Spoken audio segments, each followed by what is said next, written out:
Do you want me to start off, Justina, or do you want Ellis to start off? At Ellis, that point, it doesn't matter, but I think one of you. Ellis, you want to start? Yeah, I'm just going to say a few words and then I'm going to turn it over to you. Okay.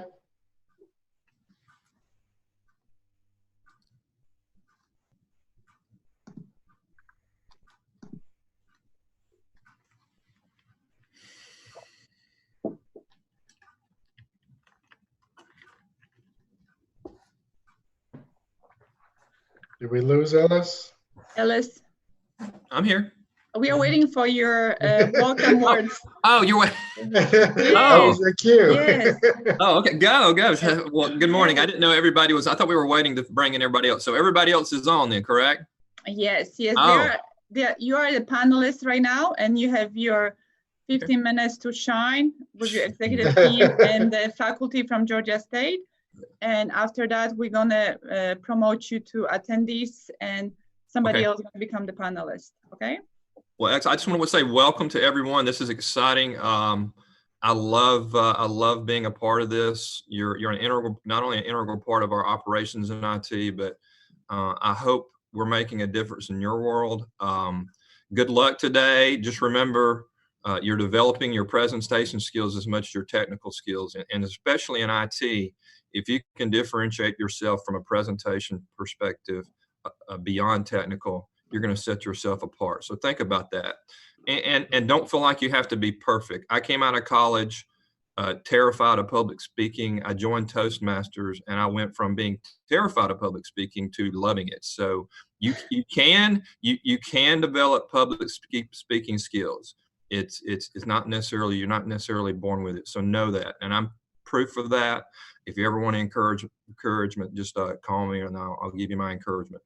In closing, before Glenn, what a world you guys are living in. You were born in or right after 9/11, so, and now we're going through a transformation with this COVID-19. So I can't imagine what's going through your mind, as you're trying to think about your career. I would say look at it as an opportunity, because I do believe those who take adversity and take it to their advantage are going to be the leaders of the world tomorrow. So that's my words of wisdom. My father was born. My father was coming out of high school when World War II happened, and he went into some jobs and was shipped off to war. So not to that extent, but you guys are going through transformational change. So good luck today. Think about your future and just have fun. Glenn? Very good. Thank you, Ellis. I appreciate it. I'll be brief. First, I want to welcome the 2020 Capstone students and their presentations. I'm really excited. I know a lot of hard work went into those, so I'm excited to kind of share in the presentations with you. Partnership between government and education is really unique, especially when you look at IT in government and education. I sometimes jest that being in IT and government has a unique title. I call it a social technologist, because you actually can practice your skills as a technologist, but at the same time, you really do have the opportunity to use those skills to improve the lives of your citizens, or those that are less fortunate than us, or a variety of the elderly or the youth, all the things that the government really plays an important part of. So really being able to use your technical skills in a way that benefits society. I kind of branded it a social technologist, but really it is a unique feeling, because it really does place technology in a different world than going into the private sector, where oftentimes you're looking at profit. Here you're really using your skills to really benefit the lives of those that may be less fortunate, and that's really something that's a blessing for many of us. I want to also say, Justina has done such a great job with the program, and we really look at the Capstone students that come through the program as part of the Fulton County family. We've grown tremendously over the last few years. And we really do have an opportunity within the program to practice many different areas of technology, whether it be, IT operational efficiencies or business systems analysts, data analytics, web development. I mean, the list goes on. Most recently, we did get recognized with the support of the students for Cybersecurity Center of Excellence and all the work that the students are doing with cybersecurity. So that is exciting for the students and for Fulton County. We really are making a difference.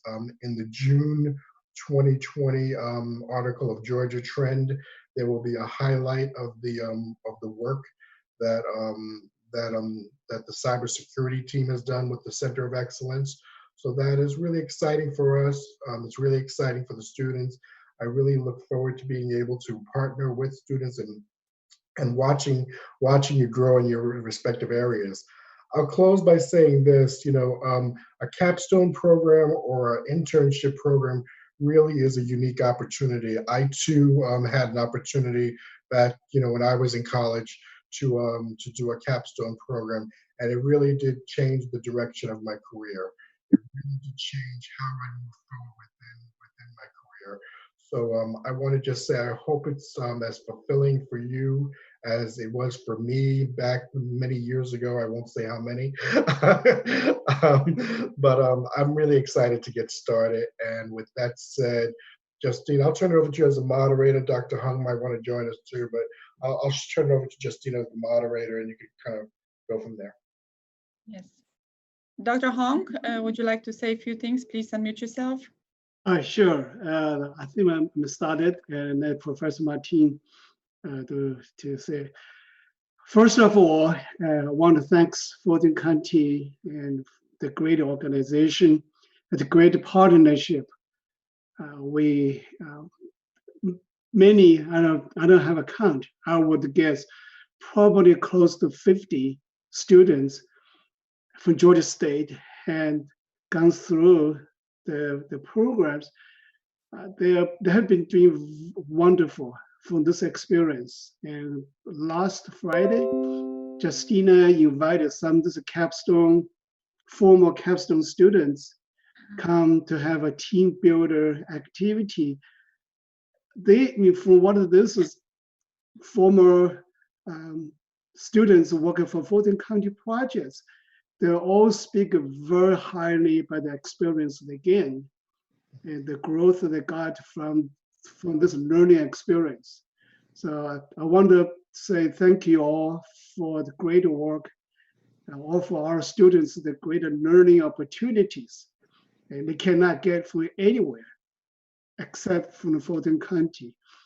And this time is very special because of this pandemic events, and you accommodate our students and very considering how they access the online, adjust the project deliverables, scopes, and do as much as you can to help our students to complete the projects so they can receive their graduation. So given everything is disrupted, and what do you do? Give them a greater sense of security. Now they know they can graduate. They know they gain this great learning experience. They know it's going to help them in the future. So I can't say anything more than just my deeply gratitude for the organization, for Justina, Kirby, Nate, and all the people help her to get the work done. Thanks a lot. John? Thank you so much for the kind words, Dr. Martin. Professor Martin, would you like to say a few words? Yeah, just a few. Again, I can't say enough how much we appreciate what Fulton County does in the partnership. And as we told Justina, and I'm sure others probably know, that we use what you do here as an example to other organizations. And you are the best of the best when it comes to working with our students. Part of that has to do with the students that actually showed up there and that trying to match up. And we seem to, Justina said, we seem to have done a good job of getting you all some talented folks.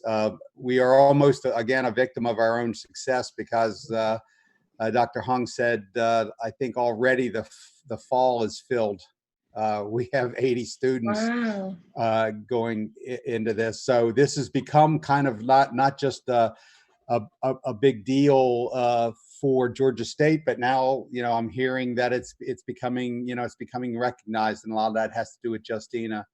One more thing, quickly, you know, Dr. Hung and I, the first night of class, we talk about projects and how they really work and how they're always evolving. We certainly didn't talk to them about the world just blowing up and trying to evolve, and the students and the sponsors have done a phenomenal job of adjusting to whatever's going on in this new world that we live in. And that again is a testament to the resiliency of the students and to the leadership at Fulton County, and we certainly appreciate it. Thank you so much. Appreciate you. So with that, I would like to say thank you to all the sponsor, clients, students, and anyone that participate in this program for your remarkable work. I'm wishing you all the best and good luck on your final presentation. And now I'm going to move panelists to attendees, and I'm going to move to predictive data for Superior Court presentation. Thank you all.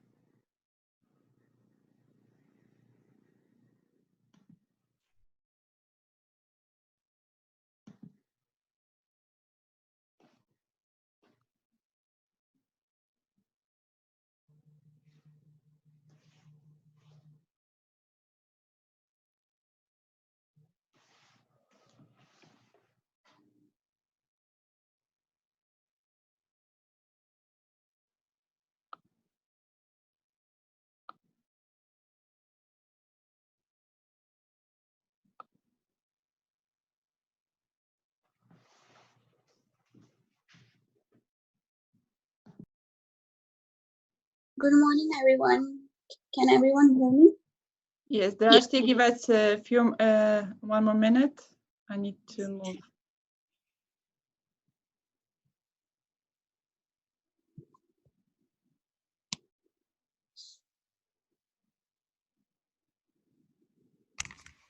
Okay, beautiful.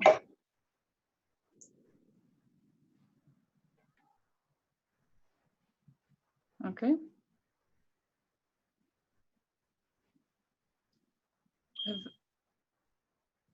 Okay, we have Mr. Terrence. Are we missing anybody else from the team? We have Victor, Tiffany, Brian, and Rashti. Okay. Victor? Okay, can you turn your camera on? Okay. This is not very good. I'm gonna stop sharing, and now you guys can start sharing your presentation.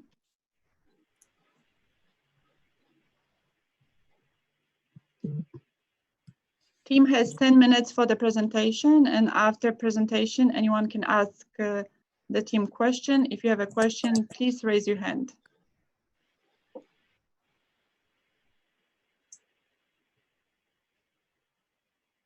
You guys ready? Just give us a second.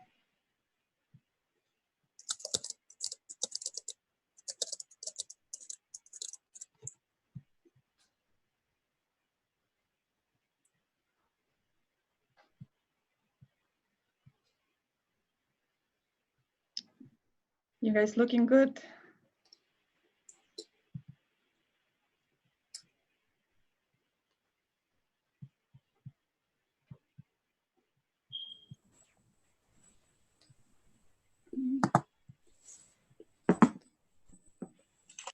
Please give us a minute as we meet with some technical difficulties. Mm-hmm.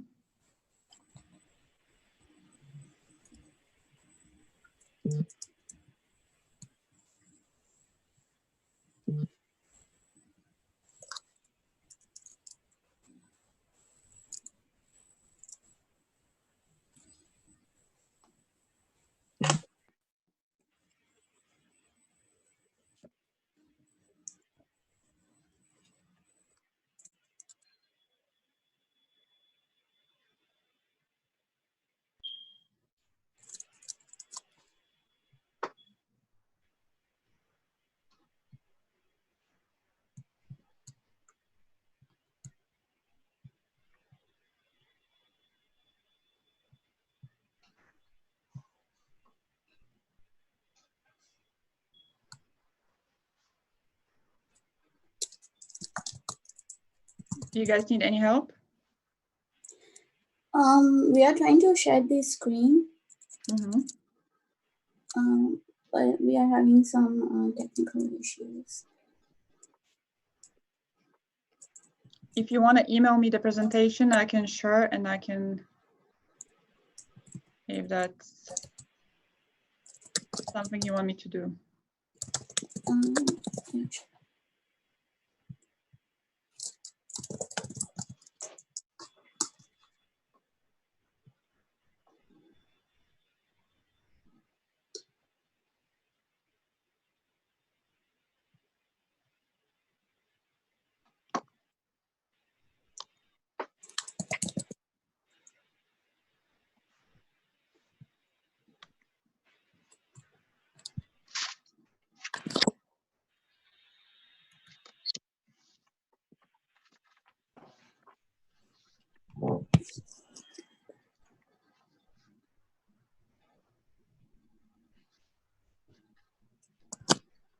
Drashti, do you want me to walk you through how to share the screen?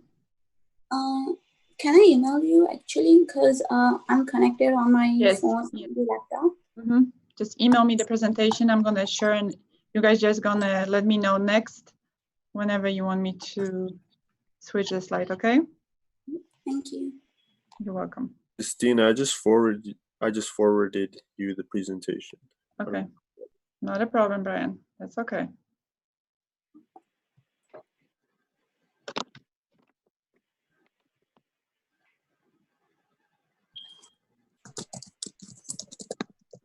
I didn't get yet, so it's okay. Wonderful. We have the presentation. So good.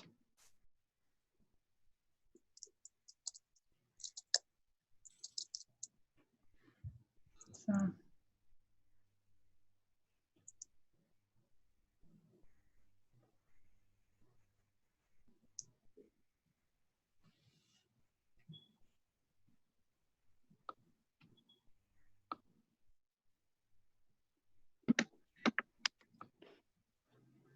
okay.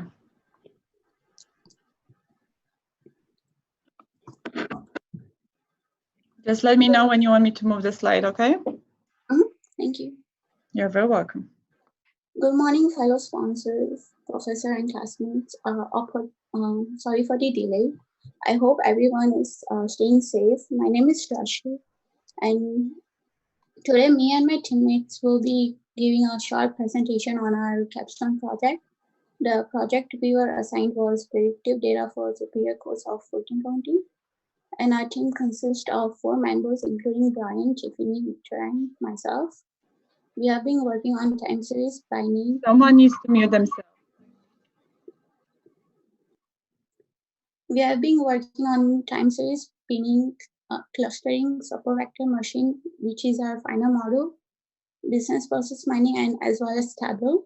Our project sponsors for the team of predictive data for Superior Courts are Justina, Terence, and Michael.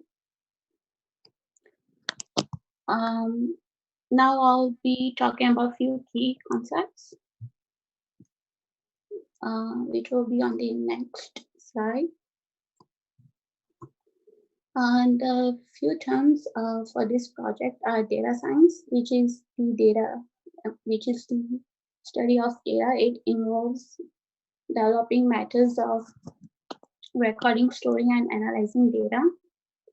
The next concept is predictive analytics. Any prediction of a dependent variable using independent variable. And the last is modeling, use of computer algorithms to learn and discover patterns or structure in data. Next, I'll be talking about the project scope. The project scope for predicting data for Superior Courts was to predict the case duration using different data science methodologies, results that later be utilized by Superior Courts of Fulton County to optimize their case management process. Now I'll pass on to Tiffany to talk more about the project and KPIs. Next slide, please, Justina. Thank you.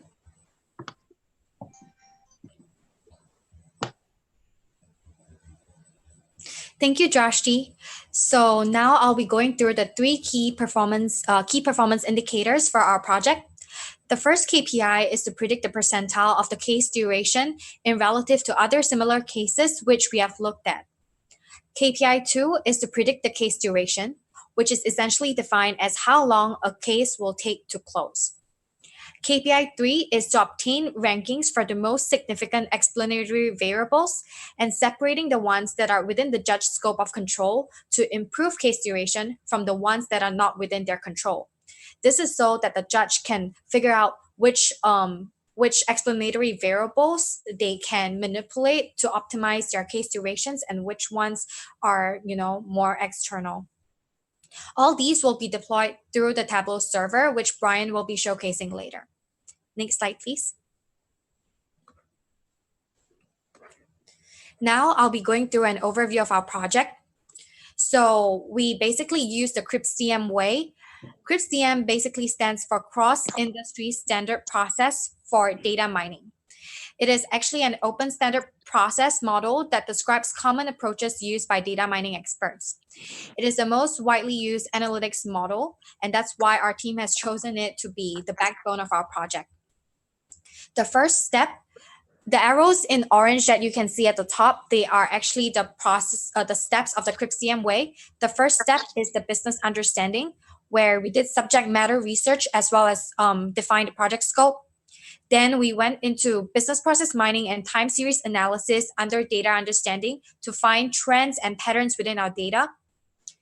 Then we did data cleaning and binning for our data preparation phase in preparation for the modeling phase, where we conducted a support vector machine as our final model. Then we did an evaluation on our model's accuracy through F1 accuracy as well as area under the curve. And then we deployed our model through the server, Tableau server. Now I'll be passing off to Victor, who will be going a little more in detail for our process. This is a more detailed process map of our work using the CRISP-DM methodology. It starts at the beginning. It says data prep. It's data prep / business understanding is where we imported our data from Odyssey, which is a database we've been using here. Next, we go into data understanding, which we segmented the data into open and closed cases, and then segmented those even further. And this is where we did our time series analysis and business process mining. After that, we moved back into data prep. We clean the data based on our results in the data understanding phase, and we create training and validation sets. Moving on to modeling, using those training and validation sets, we create models and find the best models. In our case, it was a support vector machine, and then we apply those models. After that, we move into evaluation in Tableau.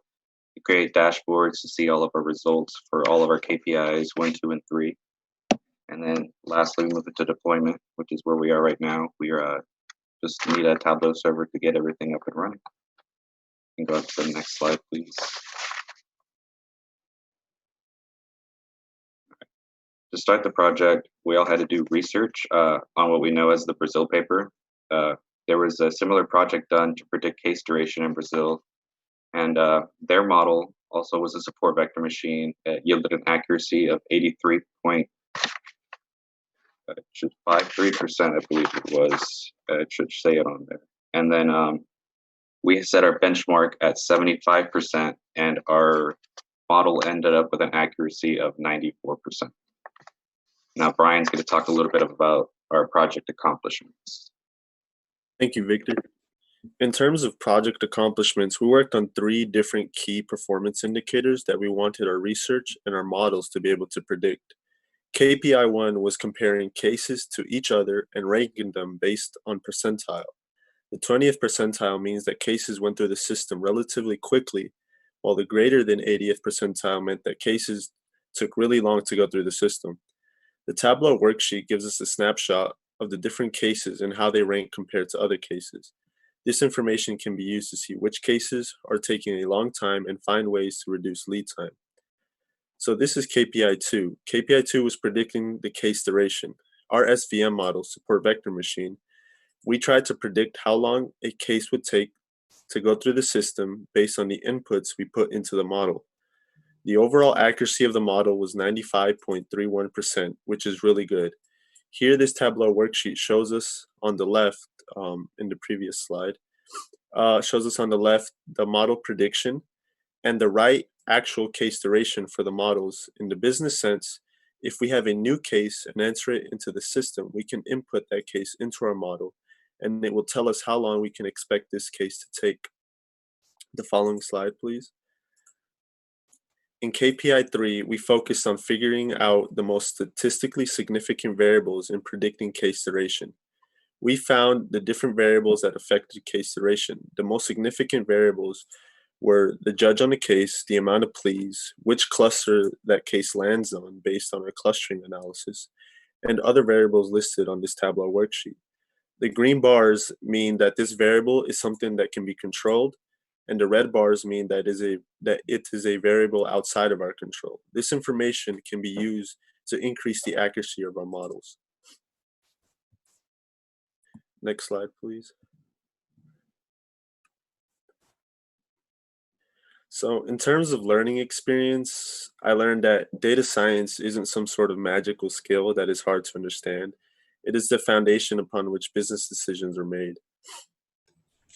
I agree with what Brian has said, and I've learned that the importance of perseverance is critical in the success of this project, especially when all of us came from a background as beginners when we started out this project. Victor? Sorry, I had to unmute myself. I learned to embrace your desire to learn and to keep an open mind to find new solutions. And that is because while I was working here at Fulton County, I realized it doesn't matter if I knew or thought I knew how to do something. You're just a few Google searches away from learning something new and finding an easier solution to what you've been working on. Drashti, you need to unmute yourself.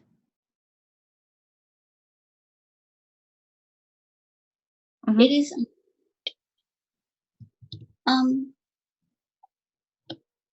I do agree with all of my teammates of what they've said. Working for the Fulton County as a Capstone student gave me an experience of the great real world work, which I wasn't aware of. Also learned complex important concepts of how to manage the project.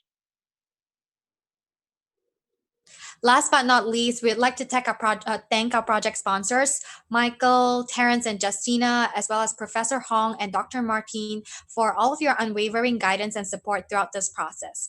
We would not have been able to grow as much as we have had without you guys. Thank you so much. Thank you. Good job. So, let's see who has a question.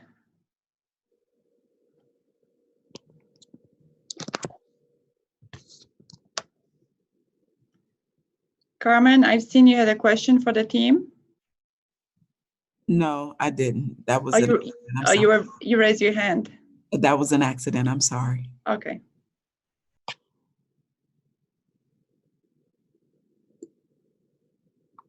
Glenn? Hello. Good job, guys. Good job. Just a quick question. I noticed you may have had it on your slide.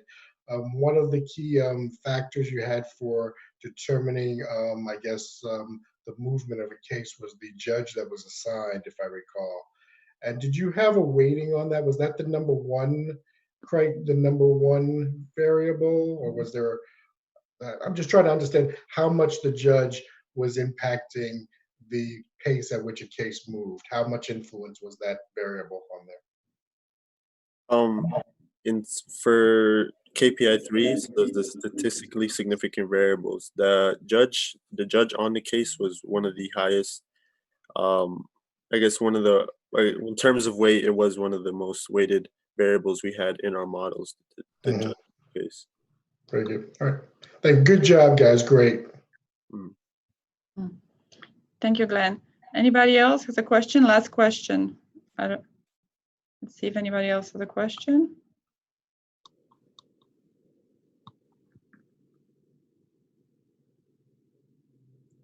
Abdul, would you like to ask a question? Hey guys, first off, I want to say great job. And I wanted to know, what did you guys enjoy the most about this experience, or learn the most, or just touch up on exactly what you guys enjoyed the most, pretty much?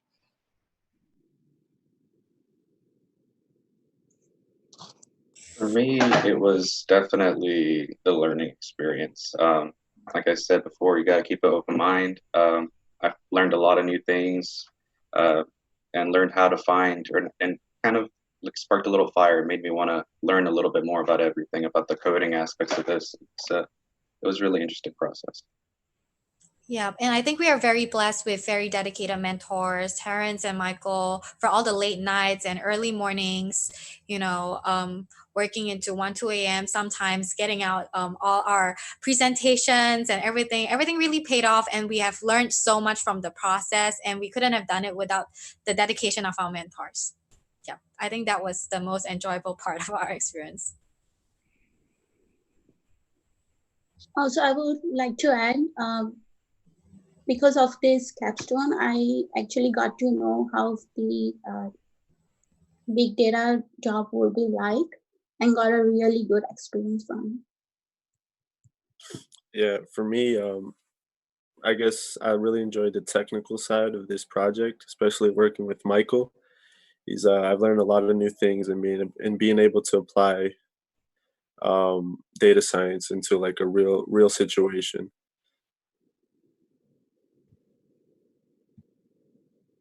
Thank you, Brian. Mr. Terrence, do you want to add anything? No, I'm just so proud of these guys.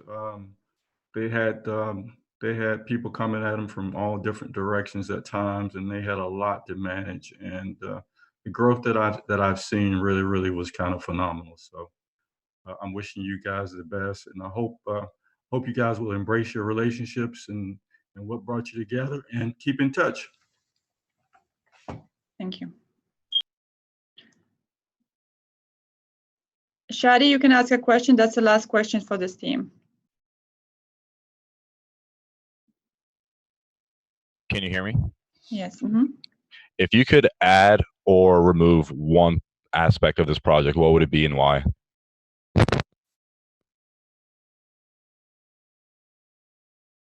Trick question. So actually, we already removed one aspect of our presentation, so I'll just talk a bit about that. So at first, we had a very ambitious goal. We actually had 4 KPIs. One of it was actually related to artificial intelligence, but due to time constraints, we ended up putting that for phase 2 of the model. So that was something that I feel that would be interesting for the next team who will be picking up on this project to continue working on. But based on our current constraints, we aren't able to, unfortunately, continue on with that KPI.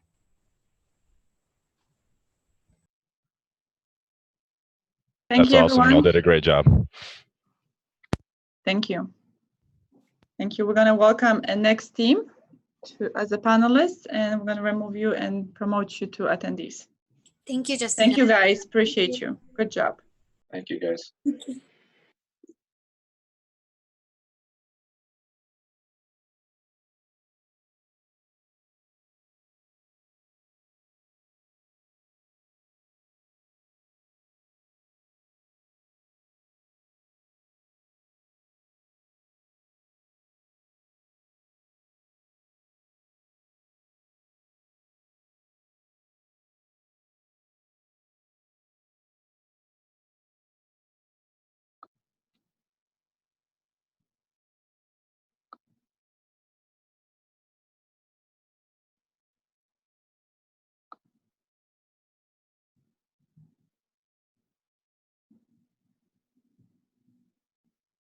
All right. Hello, Justina.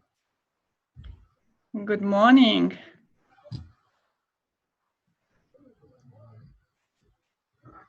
Do we have everybody in the room? There we go. Can everybody hear me? Can you hear me? Yes. Andy, if you can turn your camera on, please. Okay. Can you see me right now? Let's see. Justina, are you able to see me? 1 second, I need to. Yes, we can see you, Andy. Yeah, I can see you. Yes, I can see him.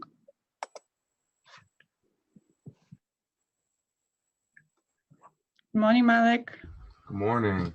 And whenever you allow us to share the screen, yes, I'll go ahead and. Yes, please. Share your screen. Can you guys hear me at the moment? Actually, Justina, it's saying that it's not allowing me to share my screen while you're the presenter. Okay, let me stop sharing. There you go. Okay.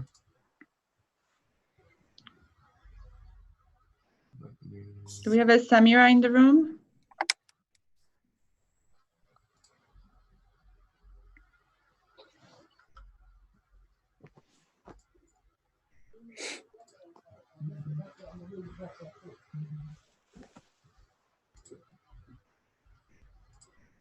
Can you share the screen now? Yes, it's allowing me to. Okay, wonderful. Can you guys see my screen now? Okay. All right. We still visible? Everyone can see? Yes, sir. All right. So we are the Automation of Asset Management team, everyone. I'd like to say thank you guys for allowing us to be here and have this experience. It was a very, very wonderful experience, and I'm sure that my teammates will agree when we say that we learned a whole lot. So just taking a look at our infographic, the first thing we wanted to do was make sure that we understand the scope of the project. Initially, when we started this project, we thought that we were going to be configuring the Remedy Forest Configuration Management Database ourselves and actually having a role in the implementation of it in the organization. However, we had, after talks with our sponsor and Justina, we had to relegate ourselves to more of a consultant role and ensure that the asset management team was prepared for the eventual configuration and implementation of the CMDB when it is time to do so. So we wanted to focus our efforts on understanding the current process, really interviewing everyone involved in all the different departments, and gaining an analysis of what we can do to help expedite the process and make our process better until Remedy Force is completely implemented, as well as give some tips and great useful information as to what they will be needing when it is actually configured. So the first step, like I said, was to gather an analysis of our current environment. We spoke to the procurement team, the asset management team, and deployment. And in doing so, we gathered our research and were able to develop this process model, pretty much diagramming the flow of assets as they move throughout Fulton County. And this allowed us to gain an understanding of not only where the process is now, but where we want it to be, since we are not involved in the full implementation of the system. And so we were able to select 4 focus areas that would encompass the majority of problems faced by the asset management team now, which are the checkout time, accountability, keeping an updated inventory, and having good communication and accessibility between all members of the team. So currently, as we were analyzing the current environment, there's too much time elapsing from the moment that items are received to when they're checked out to county employees. That problem is kind of made worse by a lack of communication between the departments in terms of what items are being purchased from the county. When items are purchased, those being technology items like monitors, laptops, keyboards, mice, when it's coming into the system, it's too much time from it being inventoried to it being checked out. Currently, everything's done on Excel, and although the CMDB will allow for everything to be on one continuous platform for all departments to see, one of our focus areas was ensuring that we improve upon our checkout time lag. Next, we have accountability. Coming into this project, one of the very first issues that we were made aware of was that there's a very large amount of accountability placed on asset team personnel who receive the items. Personnel who receive the items actually don't know what items are coming. They kind of just sign for the items as they come to the warehouse and as they come to Fulton County home base. And so one of the things that we wanted to improve upon was making sure that the communication gets better so that personnel knows what items to be received and when they're going to be sent to the location. So part of our analysis was that the procurement team should send a shipping list so that the asset management team can alleviate the accountability on the personnel who is going to be receiving the items. In that shipping list, it should include just the items that are going to be received, how many, and that would also help them store the assets as they come in. Some assets that we're dealing with are very large, and so we want to make sure that we're doing the best and keeping everything organized in terms of storage, and a shipping list can help in that regard as well. Another thing we wanted to focus on was keeping an updated inventory. Obviously, we wouldn't want to have any items coming into Fulton County and then lose track of them. Currently, the asset management team must manually search for the items that can't be stored at our home base and then must be transferred to a warehouse location. That can bring a whole bunch of problems when it comes time to deploy these items, as county officials are not sure where these particular assets are located, as everything must be scanned in manually.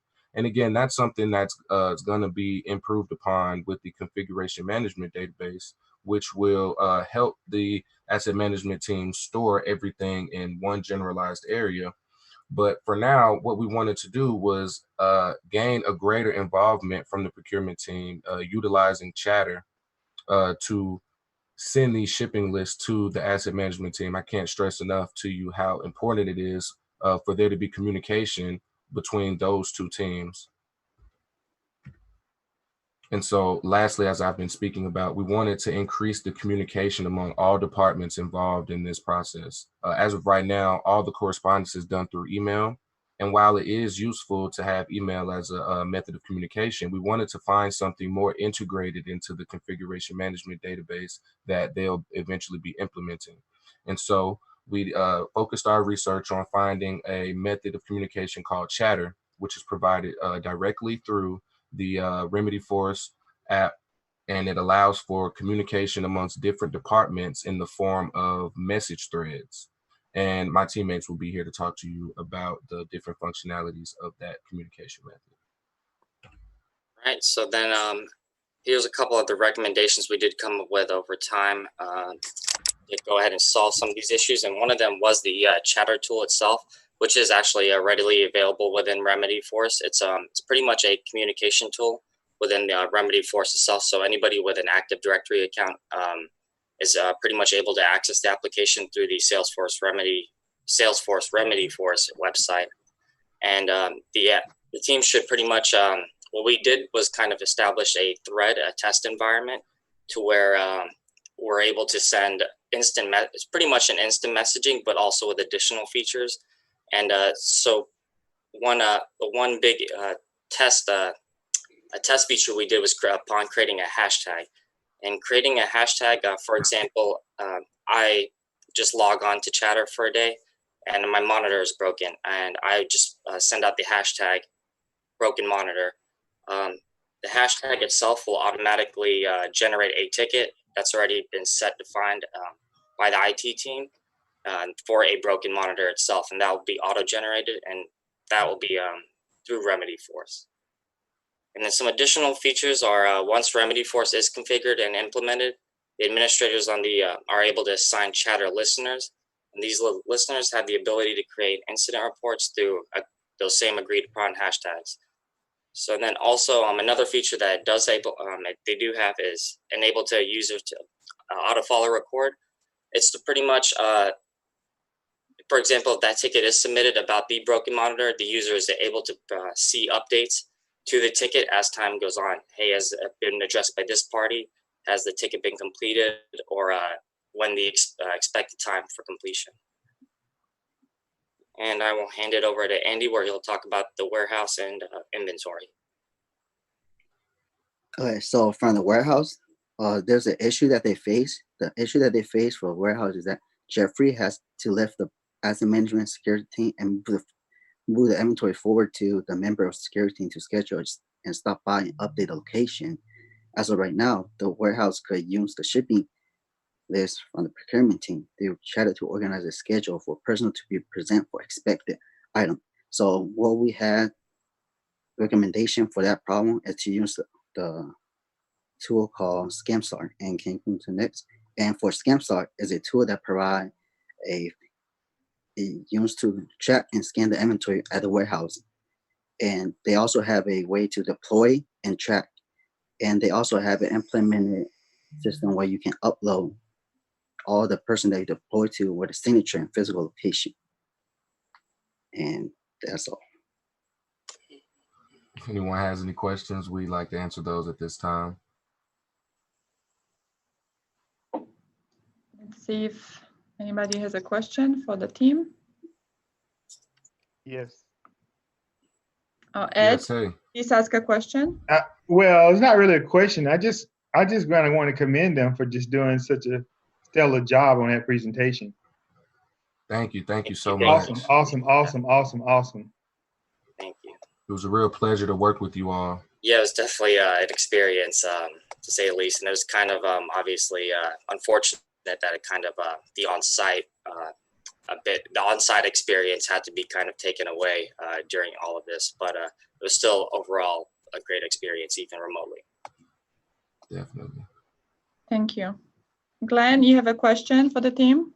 Yes, thank you. Good job, guys. With these tools, ScanStar and Chatter, are there cost implications associated with these tools? So Chatter is a tool that is already offered through Remedyforce. So there's no cost associated with it. No additional cost, excuse me. That communication method is accessible to, like we said, anyone in the Active Directory. And once the CMDB is implemented, ScanStar will also be a useful tool. Now with ScanStar, there might be an additional cost because it is provided through RightStar. However, it has been discussed as to its acquisition. So its usefulness has definitely been documented. And just a follow-up question to that, for the folks in asset management, that's Terrence's team and Ed's team, have they had a chance to look at ScanStar and see how that could work for their asset management and tracking process? Yes, we've delivered in our weekly presentation sort of a walkthrough and demonstration of how to use it and its potential applications for the asset management team, for ScanStar and Chatter as well, and Remedyforce. So they've got a kind of comprehensive dialogue on what to expect moving forward as the CMDB is being implemented. Nice, very good. Thank you. And a lot of those guides are going to be included to you guys as well. I believe with ScanStar and the CMDB, I believe 2 of those walkthroughs, you guys should also be getting that in pretty much the final group of documentation. Also be kind of easy to just refer to back with images and things like that. Very good. Thank you. Thank you, team. And Wilson, you have a question? Yes, I was actually had the same questions as Glenn, but I'll just add one more to it. The Chatter, and you said that does everybody have to have Remedy in order to use Chatter, I'm going to assume? Because everybody in the county doesn't have it yet. Right. So everyone in the county will need to be in the Active Directory, and I guess that will also entail access to Remedyforce. However, most people in the departments included in the asset management, so that'll be procurement, asset management team, and deployment, should already be in Remedyforce and able to be added to those message threads. So I believe everybody with an Active Directory account does have basic access. For example, our brand new accounts, once they're registered, we had access to Remedyforce, but it was a very limited viewpoint. But one of the features that we were able to still see was Chatter itself, and we were still able to type upon a thread or a comment and make those quick adjustments or quick hashtags as well. But as for additional features, as creating things like that, I'm pretty sure there's additional access that will need to be applied to those accounts. Okay, thank you. Thank Great you. job. Thank you, guys. Thank you. That's last question. Let's see. Abdul, do you have a question for the team? No, that was by accident. I'm sorry. Your hand is raised. Shadi, do you have a question for the team? I don't actually know. I forgot to turn it off. turn off the hand. Okay. Yeah. So at this point, thank you so much. Good job on your presentation, and I'm going to welcome next team. Thank you, guys. All right, thank you. Thank you.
Shadi, welcome.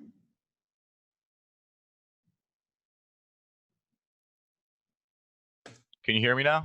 Yes, I can hear you. Good morning. Good morning. Do we have your teammates? She should be on the line here. Okay, let's see if she's added. Good morning, everyone. Good morning, Good morning. Good morning.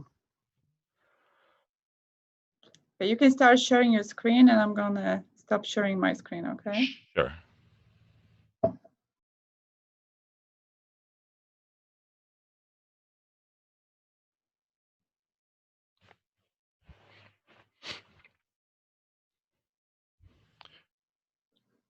Is my partner showing up to be on the call as well? We are just looking for her. Okay.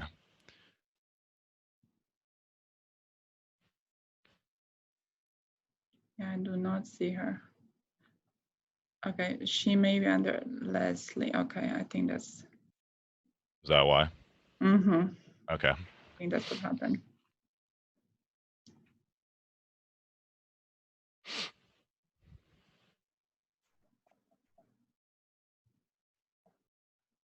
There she go. Oh. Hi, Leslie. Hey, Leslie. Oh, Yeah. sure, Christina. All right. How's everyone doing? Welcome, professors, sponsors, colleagues. We are the Automation and Procurement team. My name is Shadi Mreer, and I had the pleasure of becoming a technical staff intern this past semester, and I'm here with my partner. Hi, everyone. My name is Charlie. And our sponsor was Sherry McNair. A little bit about the agenda for this. We're going to talk about the project scope, the user requirements that we gathered, the proposed solutions, the deliverables, and where to go to next. So a little bit about the project scope. We initially met with Ms. Sherry to kind of figure out what it was that procurement does, what they'd like to improve upon, and where would fit in that picture somewhere. To be quite honest with you, neither me or my partner knew what procurement meant at the beginning of this entire semester. So it has been a huge learning curve, and it's been really beneficial. So one of the first things that we talked about was what the procurement department does. Essentially, they are dealing with invitations to bid, requests for proposals, requests for quotes, and issue contracts, and they develop purchase orders, term contracts, and they acquire the services and supplies that are requested. So a lot of the things that they're dealing with is just a dated system. Sherry was telling us how, for somebody to submit a ticket, they had to print out a form, fill it out, scan it in, send it off to their department admin, who would then print it again, sign it off, scan it in, and send it to the procurement team. So it was a little dated, and we knew that that was going to be a major area for improvement. So we wanted to shorten the time that it took for a ticket to be created and closed. At the current moment, when we started, it took up to 5 business days for a ticket to be created from the end user all the way to hitting the desk for somebody at the procurement team. We wanted to implement an online dashboard where end users could self-submit tickets just to streamline the entire process, make it a lot easier. And we also wanted those users to be able to track the status of their open tickets without having to email back and forth with the ticket help desk. This would reduce redundant emails between the end users and admins that Sherry was explaining to us that they were facing. Just a lot of back and forth. Where's this? What's the status on this? And just lack of communication. And by doing everything and moving everything to an online system, it would eliminate a lot of the paper waste that was being used in the office. Scanning in and printing out and signing, it adds up over time. So that was a small thing that we made a difference in, and I think it'll go a long way. So some of the user requirements we gathered from the data mining that we did a couple things. We interviewed a lot of the people that were actually in the procurement department and had to deal with these processes on a day-to-day basis to kind of figure out what it was that they required. And we quickly realized that the online dashboard should be accessible to everyone in the Active Directory. There should be support for both user and admin accounts because you have users submitting tickets and admins checking off on things and updating the status of them. And there should also be a communication channel in the system so that way you won't have to email back and forth and without ever leaving the CMDB. We also wanted end users to track the status of their open tickets without contacting the helping desk, so that was definitely a requirement, and we wanted to eliminate that paper waste. Some of the challenges we faced: within the first 4 weeks of the project, we learned very quickly that our team was working parallel to both the automation of contract review team and the automation of asset management team, which so happened to be Malik's team that came right before us that did an excellent job on presenting. We learned this around our midterm review when our professor, Dr. Hong, and Dr. Martin notified us that we were kind of tackling the same issues and that we should definitely meet with each other as soon as possible. Let's hit us left side. All three of our teams were kind of doing the same thing and modeling the same as-is processes without realizing, so we had to meet at our earliest convenience after our midterm review. After meeting with our team members and all of our sponsors, we realized that we needed to work together to ensure that the environment we ended up going with was going to support all three of our project requirements. There had to be some sort of synergy in between everything because we are all needed in one huge puzzle piece. Letitia Frazier was brought on board to help with the implementation of our proposed solution, and she definitely dealt with just making sure that all three of the teams were receiving all the same information and that everything that they required was going to be accounted for.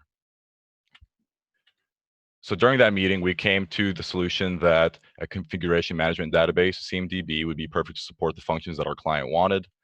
The software we went with is RemedyForce, as Malik mentioned in our previous presentation. Now, this was a software that we had already purchased. Is early in January, we actually renewed our contract from the vendor RightStar. But previously, none of the functions were being utilized, and if we wouldn't have investigated what it could offer, the license renewal could have gone to waste. RightStar also so happens to offer a logistics solution called ScanStar that is used to log assets into the CMDB so they may be tracked within the system. The asset management team would be in charge of logging all of the assets, but it's crucial that they did so that way we could accurately report where an item was or a certain case to the end user if they so choose to track it. We also solved that communication problem by discovering Chatter, a function within RemedyForce that enabled messaging functions between anyone in the Active Directory without ever leaving the CMDB. This is something that we use on an admin side as well, with the procurement team notifying the asset management team whenever we have items that they should be receiving. So that way they have a kind of an idea of what items to expect to receive, and so that way they can prepare themselves to scan it into the inventory system. So the deliverable environment kind of looked like this. We had RemedyForce, that is the CMDB that contained all the functions to support everything. It allowed the user to self-submit tickets. Within there was an extension called ScanStar, which allowed all the inventory to be scanned in and accounted for, and it allowed us to be able to provide accurate tracking on the item's last location and give a up-to-date case report in case the end user wanted to see where their ticket progress was. The Chatter function is an intra-company communication tool that was included within Remedy Anybody in the Active Directory can access it, and it allows users to create incident reports with hashtags and allows configuration item tracking within the message threads. Makes it really easy to communicate what's going on to whoever it is that you're trying to talk to without leaving and going in through emails. And most importantly, the use of hashtags that Mitesh kind of talked about a little bit earlier is really important because you can kind of backtrack all the issues that you ever had just with a simple hashtag. And as an admin, you can see everything that relates to that hashtag. So if somebody's mouse goes out, they can go to hashtag broken mouse and see everyone that needs a new mouse. The previous ticket submission was a little bit clunky. Before implementing any of the remedy force, submitting a ticket was a lengthy process that required end users to fill out a ticket request sheet, scan it in, and receive signature approval from their department admin before it was received by the procurement team. This meant that the admin would have to reprint the form, sign off on it, and then scan it in again before it reached procurement. This process previously could take as long as 5 business days, as mentioned before. Just to give a little walkthrough of what the system is today, this is the remedy force self-service home. You can then click on the self-service on the last tab, and it'll pull up a screen like this where you can simply submit a ticket. Once you click on that, you'll be prompted with the category, the kind of issue, any details that you can provide, and any attachments that may help. And once you've submitted that ticket, you can look at your account and see all the tickets that you've opened up and their current status. For you to be able to access the chatter function, you would have to enable the feed tracking, and everybody would have to do this. It's as simple as searching feed tracking within the help function on Remedy Force and just clicking enable.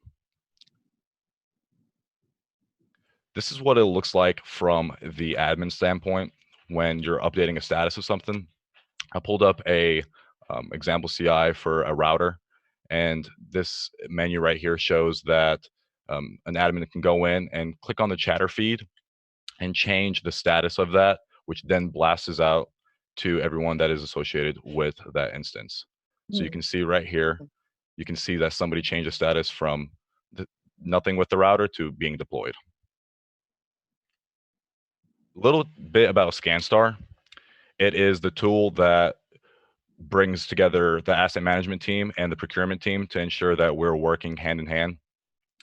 It's a tool provided that enables users to receive, track, and verify physical assets. It's extremely important because we realized there was a lot of gray area in between where products were being housed and to the point they were being delivered that created a liability and a risk for them to go missing. I mean, we spoke a little bit about the warehouse where items are being stored right now.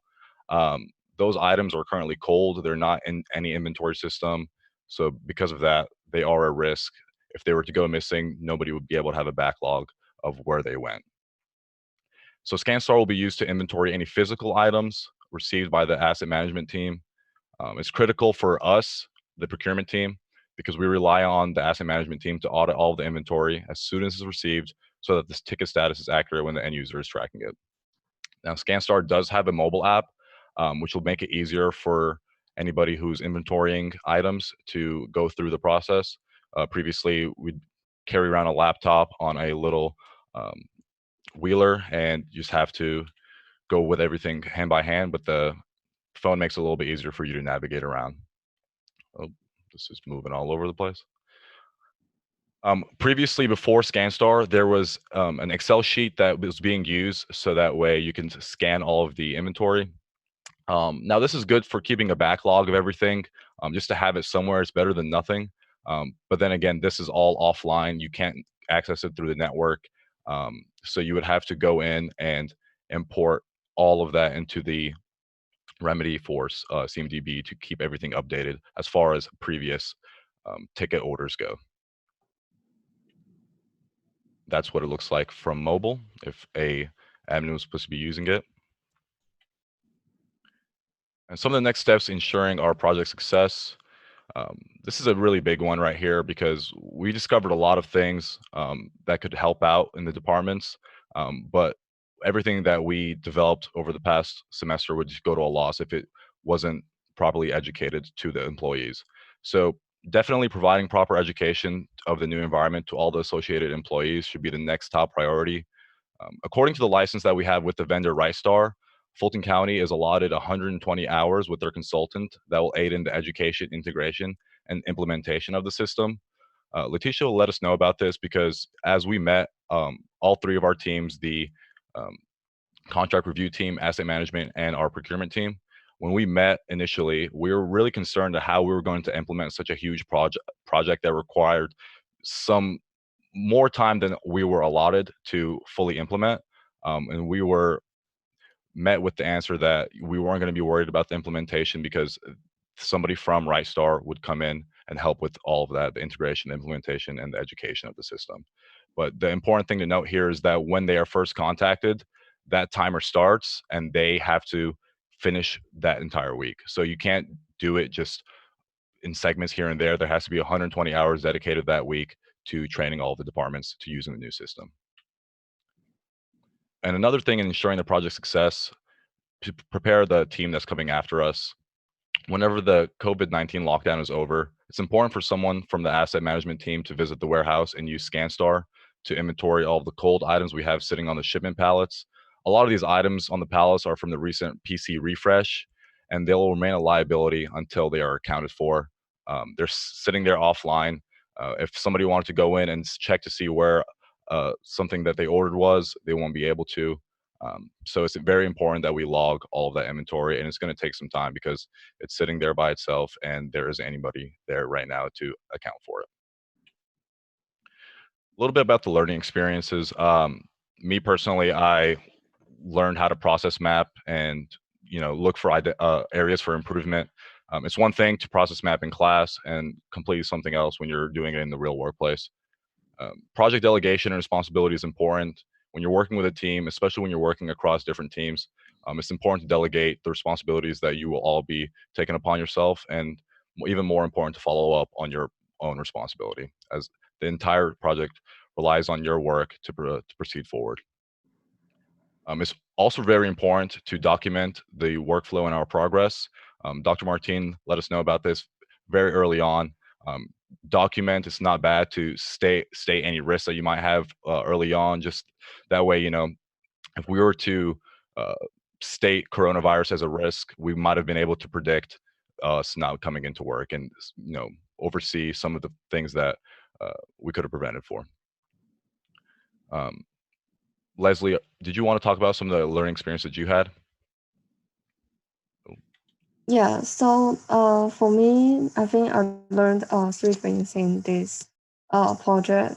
So the first one is interpersonal communication, because we have a lot of meetings per week, so we have to talk and get information from our clients and sponsors. And the second thing is time management, because this project is not a long-time period, so we have to make a schedule to make sure the project will be finished on time. And the third thing is critical thinking, because it's like a business process innovation, so we have to have critical thinking to create something new or improve the process. So thank you. Some of the notable mentions that I wanted to just thank our sponsor, Sherry McNair. Ann Wilson has been super helpful. Letitia Frazier, Nadine Outlaw, Carmen Stevens, Glenn Melendez, you've been great with giving us feedback, especially earlier on before we realized we were working on similar projects with the other teams. Kirby Liu, Justina, thank you so much for everything. And Dr. Hong, Dr. Martin for their great advice during our midterm reviews. I'd like to open the floor to any questions. I would just like to say, thank you for all your effort and just, sticking to it through all kinds of adversities. And this is a great accomplishment, or the start or the kickoff to your careers. And I want to just say thank you for your perseverance and the excellent work. Thank you. That was nice. Thank you. Thank you, Sherry. You're welcome. Donovan, you have a question? Yes. First of all, I want to say great job with the presentation. My question is, what would you say to the next team that's going to follow up on your project? Like, what kind of advice would you give them, like with direction and everything? I would say personally, with the direction they should take it, I mean, realistically, this project should have lasted 6 months. I mean, they definitely have a good bit that they can expand from.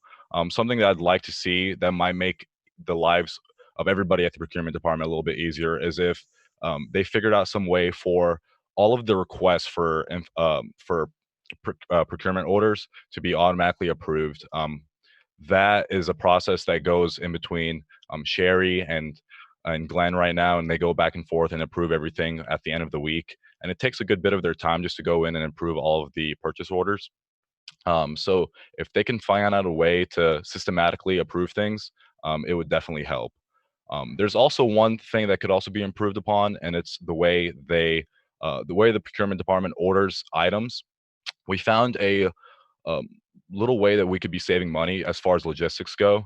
As of right now, all of the items, anytime we order a pallet, it's shipped to 141 Prior Street. But in the case that this order is too large, like previously with the PC refresh, it was shipped to the warehouse.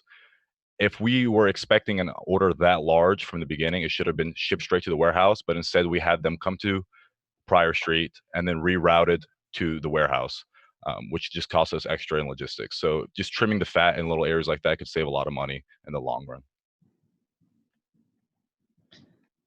Good work, guys. Good work. Awesome. I mean, I hear this, and yeah, we got a lot of work to do, but you guys stuck your hand in there and uncover a lot of things that we probably knew about, but you guys, you know. Thanks a lot for bringing it out. It's all good. I have a question for you, Shadi. Shoot. These back again on the Scan Star. You mentioned that the inventory will be scanned in, which is I'm sure great. That manual stuff done away with. My question is, will the scanning only be done by the assets management team? And I question that because, say for instance, I get an item that I don't need to route through the asset management team. Will I be able to add that inventory into the application? Now, my question is it a physical item or are you talking more about software packages? Physical. Physical. Physical. May I have a printer that I can give directly to the end user without having to go through, or for whatever reason that I'm told, okay, give this directly to an end user who's going to configure it themselves. But I still need to make sure that it's inventory. The old way, like we do, I'll do an inventory sheet and I'll give it to assets management and they put it in. But will I be able to make sure that this equipment is scanned in, or does it always have to go through asset management? So this is something that we debated on quite a little, actually, because we were noticing all these similarities, but we just kind of had to figure out who owns this data. And in plain sight, asset management, they need to be managing all of the assets. So with them receiving everything first, it would be in our best interest and everyone's best interest that they were to be the ones handling it. Now, no one's to say that you can't go downstairs and help them. There's a lot of things that go on down there, but for them to actually, own that data and be the ones they're, responsible for putting in everything, it'll help out just with the liability across different hands touching things. Okay, centralization. That sounds good. Yeah. My other question, the inventory you said will be scanned in and it'll be generated into an Excel spreadsheet. Will everybody be able to view, or those that need to be able to view that inventory, or will that only be accessible to assets? So that inventory is not going to be on a Excel sheet. I think what you heard was that the inventory as it is right now before the implementation of the system is everything was being put in Excel sheets. All of that data that was cold is being imported into the CMDB, and anybody that has the admin rights will be able to view any of those products. Okay, thank you. Wonderful job. Thank you so much. You're welcome. Thank you. Leslie, would you like to add something? Me? Yes. I don't think. No? Okay. Thank you. Glenn Malen, does he have a question? I do. Good job. It's come a long way, so I appreciate it, Shady. Thanks for your patience.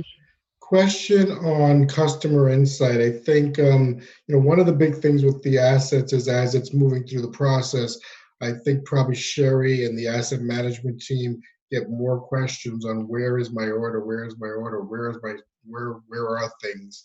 Right. And I just wanted to get your thoughts on customer insight to this. You talked about admin insight so that the administrators can really see where something is. Well, has there been any discussion or configuration or possibilities around insight to the customer and how the customer can have insight to their assets? Yes, I hear you.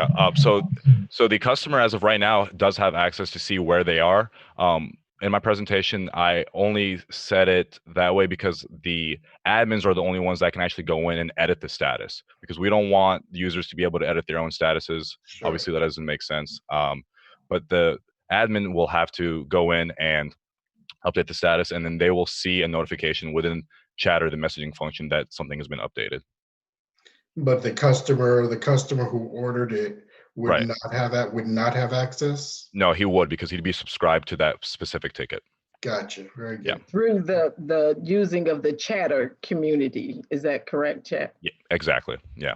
Any information that I put in Chatter as far as an update, will the end user will get a tag, or they'll be able to view? Yes, as long as they're subscribed to that, or you're using a relevant hashtag, they'll be able to reference that back. Okay. Very good. Fantastic. Thank you. Thank you. Thank you. All right. Let's see.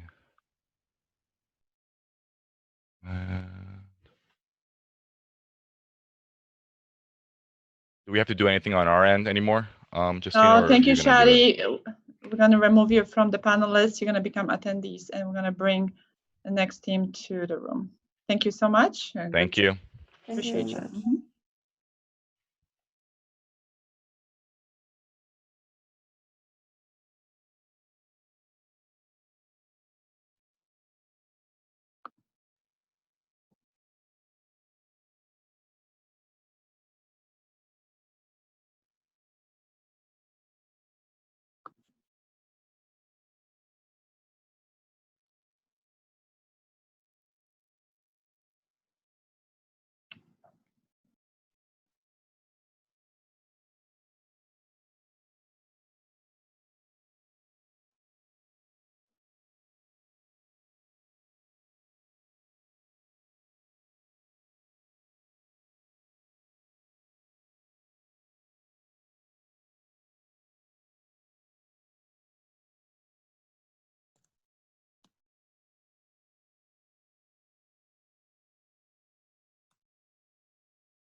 Hey, if you stop sharing, then I can begin to share my screen.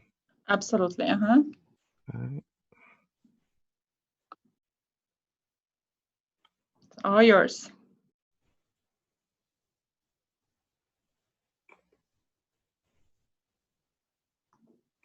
We have a Donald and Chat in the room.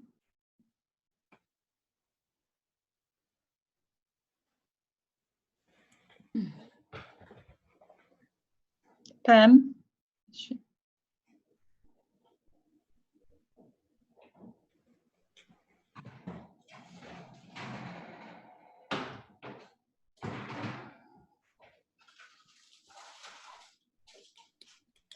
Are you able to see if they're in here? Give me 1 second. Can you guys hear me? Mm-hmm.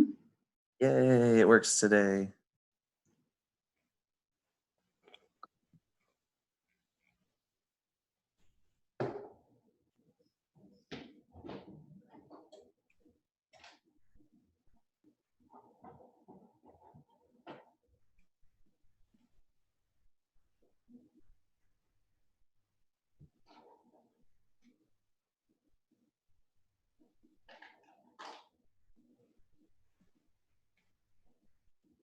You guys can go ahead and start your presentation. Okay. So I'm Devontae Babs. And I'm Ben Michelle, and good morning, almost noon. We are the payroll process enhancement team for the Fulton County IT department. Just to kick things off, as we just introduced, I'm Ben, and my partner Devontae. We're both set to graduate here in the next week or so. And our project is for the Fulton County government. As we said, it was the enhancement of the payroll process. Our sponsors, Chad and Donald, have been a background support this whole semester as we worked closely with Pam and Rupa, and even a little bit with Jacques. They were the more hands-on experts for the payroll process. So they were our main contact, even though Chad and Donald were our sponsors. And our overall project scope was to document the standard operating procedure, or SOP, you'll see further in the presentation, for the different payroll processes, as well as developing some training material to help continuing the improvement as more teammates are added to the process. All right. So here are the 4 main payroll processes that Fulton County is responsible for. There's a preliminary payroll, which is a testing environment for any of the other 3 payrolls you see there. It's typically run before the supplemental payroll because it's the one that varies the most. So it's the one that you sort of want to see all the bugs before you run. While the active payroll is for hourly and salaried employees of Fulton County. So it tends to be the same every time. And then there's the online payroll, which is any sort of adjustments or corrections to the active payroll. All right, so in our initial analysis, we wanted to go ahead and get the process diagrams drawn up for the different payroll processes, just to give us an overall idea of how they work. And as we fine-tune them throughout the semester, we see no reason why these can't be used in the future as sort of roadmaps for new employees to get an understanding. Also, just to view in a whole sense to see if there's any further improvements that can be added as times change, processes change, the different system itself changes. So as you'll see, the active one is pretty large, very involved. So that's why, as I said before, we wanted like a good overview of the entire system. And then if you want to continue on to the next one, you'll see they kind of break down to be a little simpler, just because the overall process is a little simpler, less steps involved, less chances for messing up involved, especially with supplemental. That's, everybody who's putting in the supplemental information knows exactly what to do. So there's not a lot of errors that happen in there. And then the online one, this one is basically to correct any errors. So there's not a lot of room for error in this one as well. And then Devontae can tell you a little bit about the SOPs that he developed.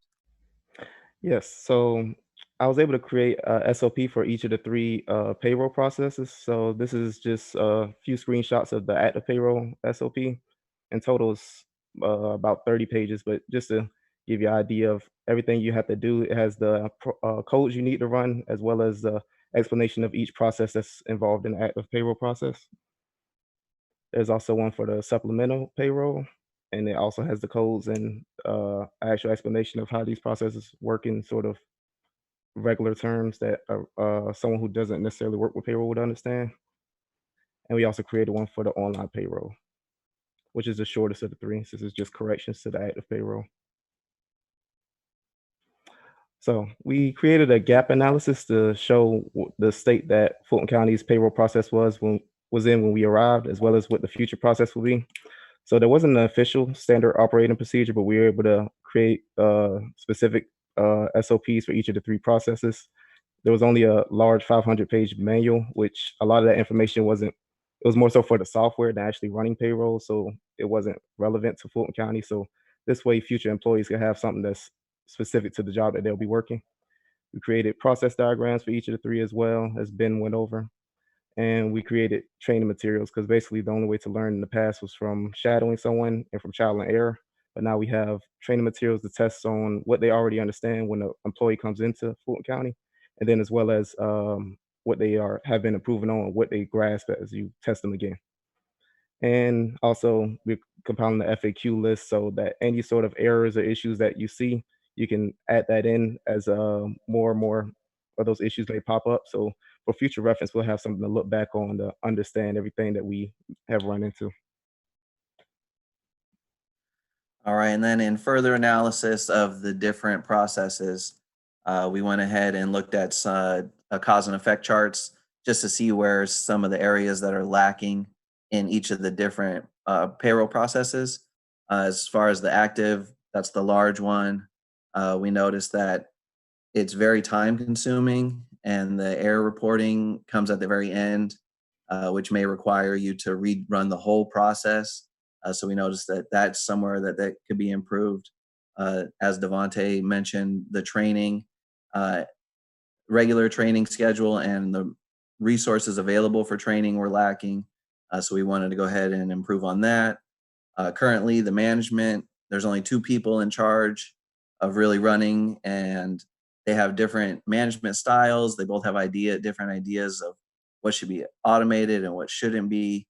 And then the additional processes, you want to go to the next slide, are really touch on the same errors, but are sort of broken down and a little bit smaller, such as the supplemental and the online. They don't involve employees putting information in. It's just the payroll users. So you eliminate that cause. And then you'll see some of them carry over though, like the training and the system. Really it's time consuming and there's the potential for a lot of errors. Those were like the 2 main problems that we saw. So that was some things that we wanted to improve on. You can go to the next one there. So we also conducted a SWOT analysis to see the strengths, weakness, opportunities, and threats of the current payroll system. One of the largest strengths that we saw was that the users who currently run payroll are highly knowledgeable about any sort of issues they may run into. And also that payroll can be performed remotely, which is extremely important in this time where no one can enter the actual Fulton County building. So it's very beneficial that that can be run without us actually entering the building. That strength also goes hand in hand with one of the weaknesses, which is that those 2 people are highly tasked with nearly everything that deals with payroll. So that can cause a lot of wear on them. And that's when 2 people are tasked with everything that deals with payroll, that can increase the likelihood for errors. And the other weakness that necessarily can't be improved is payroll is very time consuming. And talking with everyone involved with payroll, that's just the nature of it. There wasn't anything in particular we could do to cut down on that other than automating a few processes, but still the overall time is still extremely long. And yeah, we also have the opportunities and threats, which sort of go with the strengths and weaknesses as well. So based on that SWOT analysis, the best recommendations we came up with was to add another member to the payroll team, increase the training, which we're going to touch on a bit more in the next few slides, so that we have a knowledge base for any future employees as well as the employees that currently work there, and create testing to ensure that the training is actually producing positive results and that you're sort of reiterating what they may know. So this is just a screenshot of some of the training materials. There's a questionnaire for each of the payroll processes, true, false, as well as some fill in the blanks and multiple choice, so that they can understand exactly what is performed by each process. And then as you test them on this, you can see which ones they grasp easily and which ones they don't understand. So you can have them shadow with Rupa or Jot to further understand the process, and then test them again to make sure that this is sort of sticking. So we also created a test plan to show the sort of overview of everything that is involved with the process, from the goals, constraints, test items, the approach for everything that we're going to be doing. So it gives a overview of what's expected of everyone, from the payroll management, the payroll manager, which would be Pam, the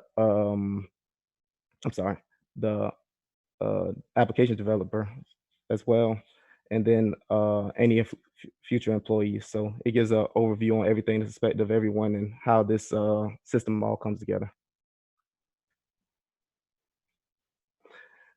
And we'd like to give a special thank you to Chad, Donald, Pam, very special thank you to Rupa, because we got a lot of the information that we needed to understand the full payroll process from her, Jock, Justina, and Kirby as well. Are there any questions with our presentation?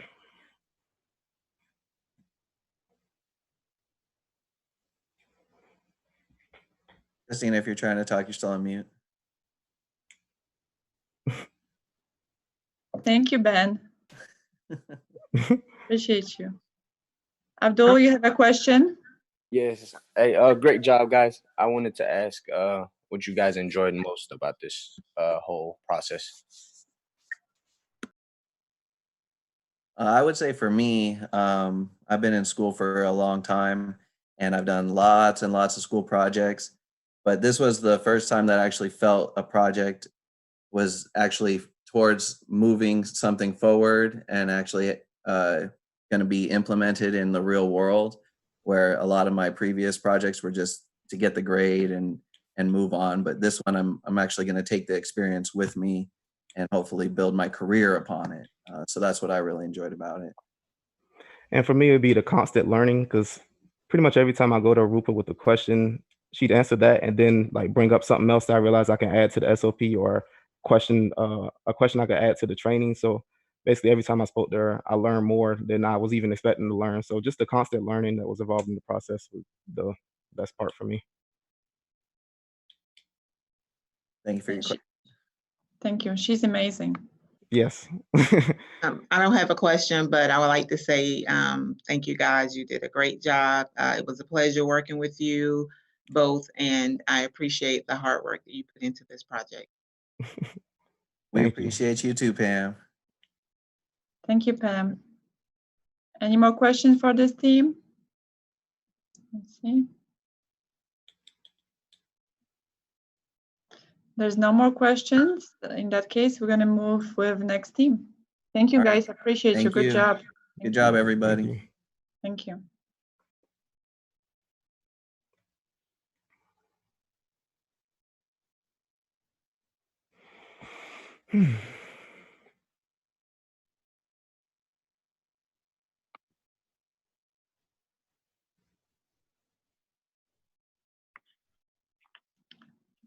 Brian, you're ahead of me, huh? I was trying to share the slide. You were faster. Sorry about that. Oh, good job.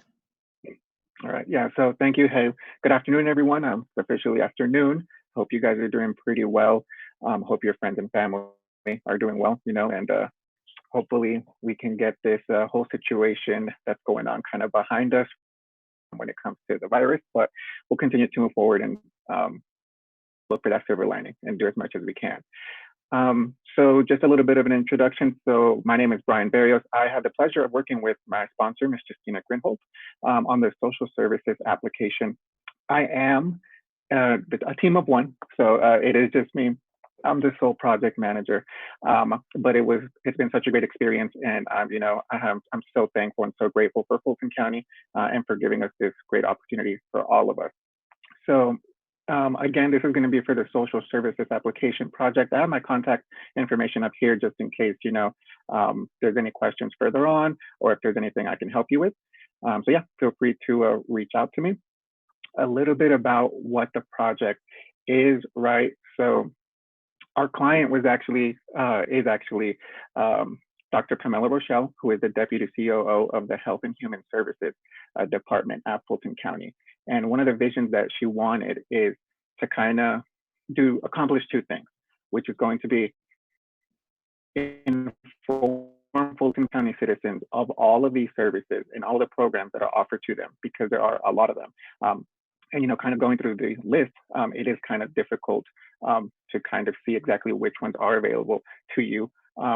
So that was one of the things we wanted to go ahead and inform citizens, as well as kind of facilitate that communication between them, right? So we wanted to offer phone numbers right there at reach, as well as any addresses.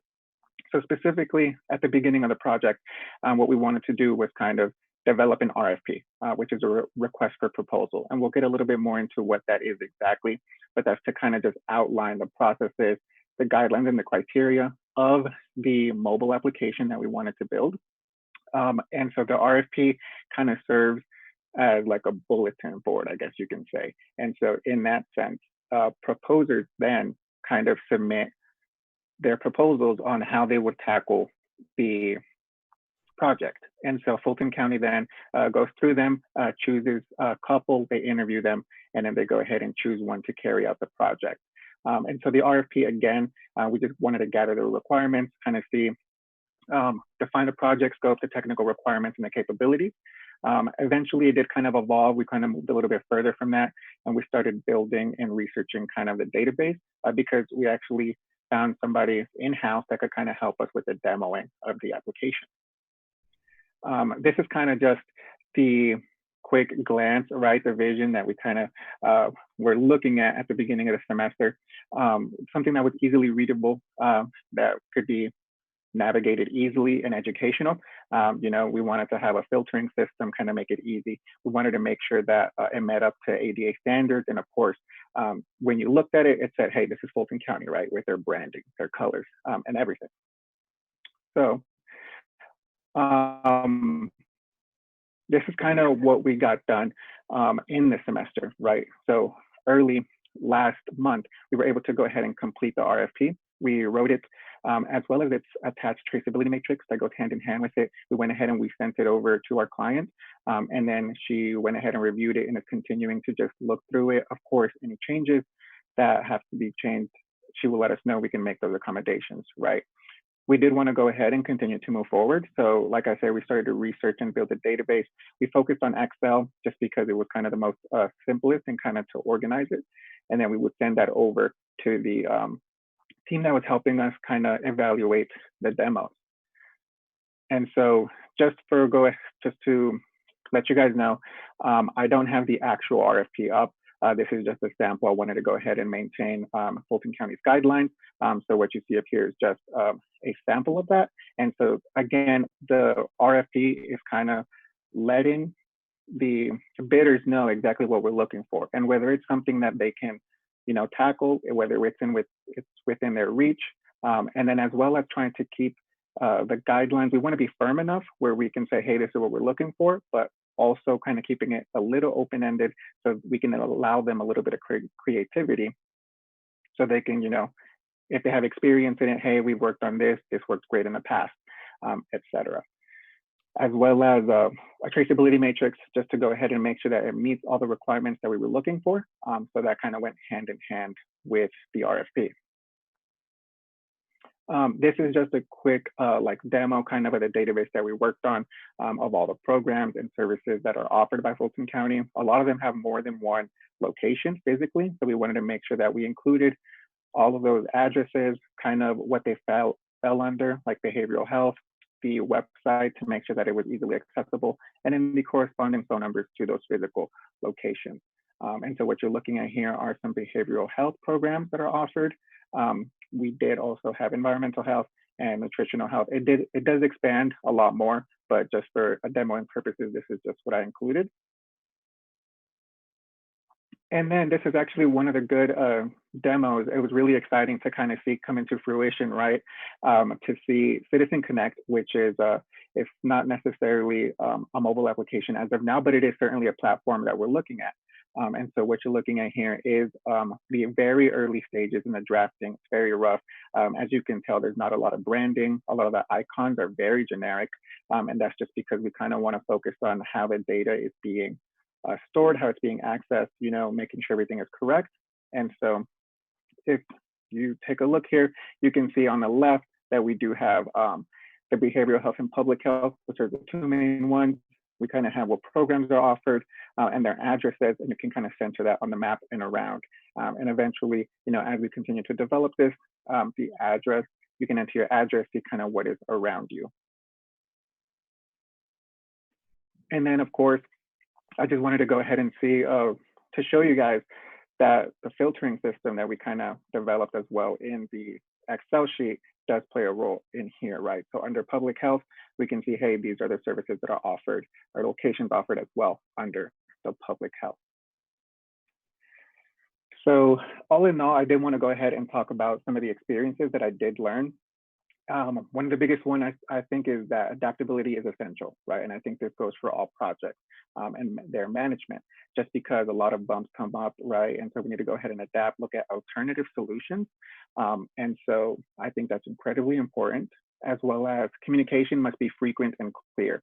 The RFP had, had a lot of feedback, week by week. So that was something that we did want to go ahead and address.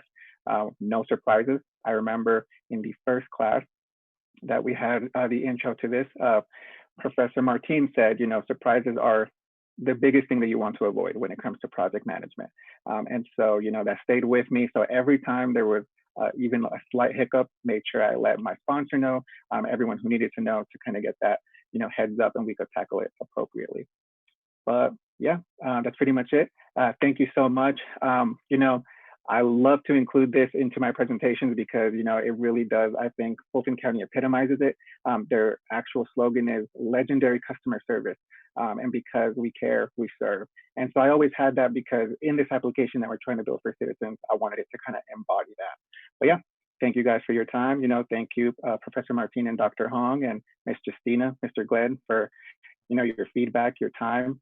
We all appreciate it. And then thank you for adapting as well. I'm sure it wasn't easy with kind of halfway through the semester, but yeah, thank you. Any questions? Thank you, Brian. Let's see if anybody has a question for you.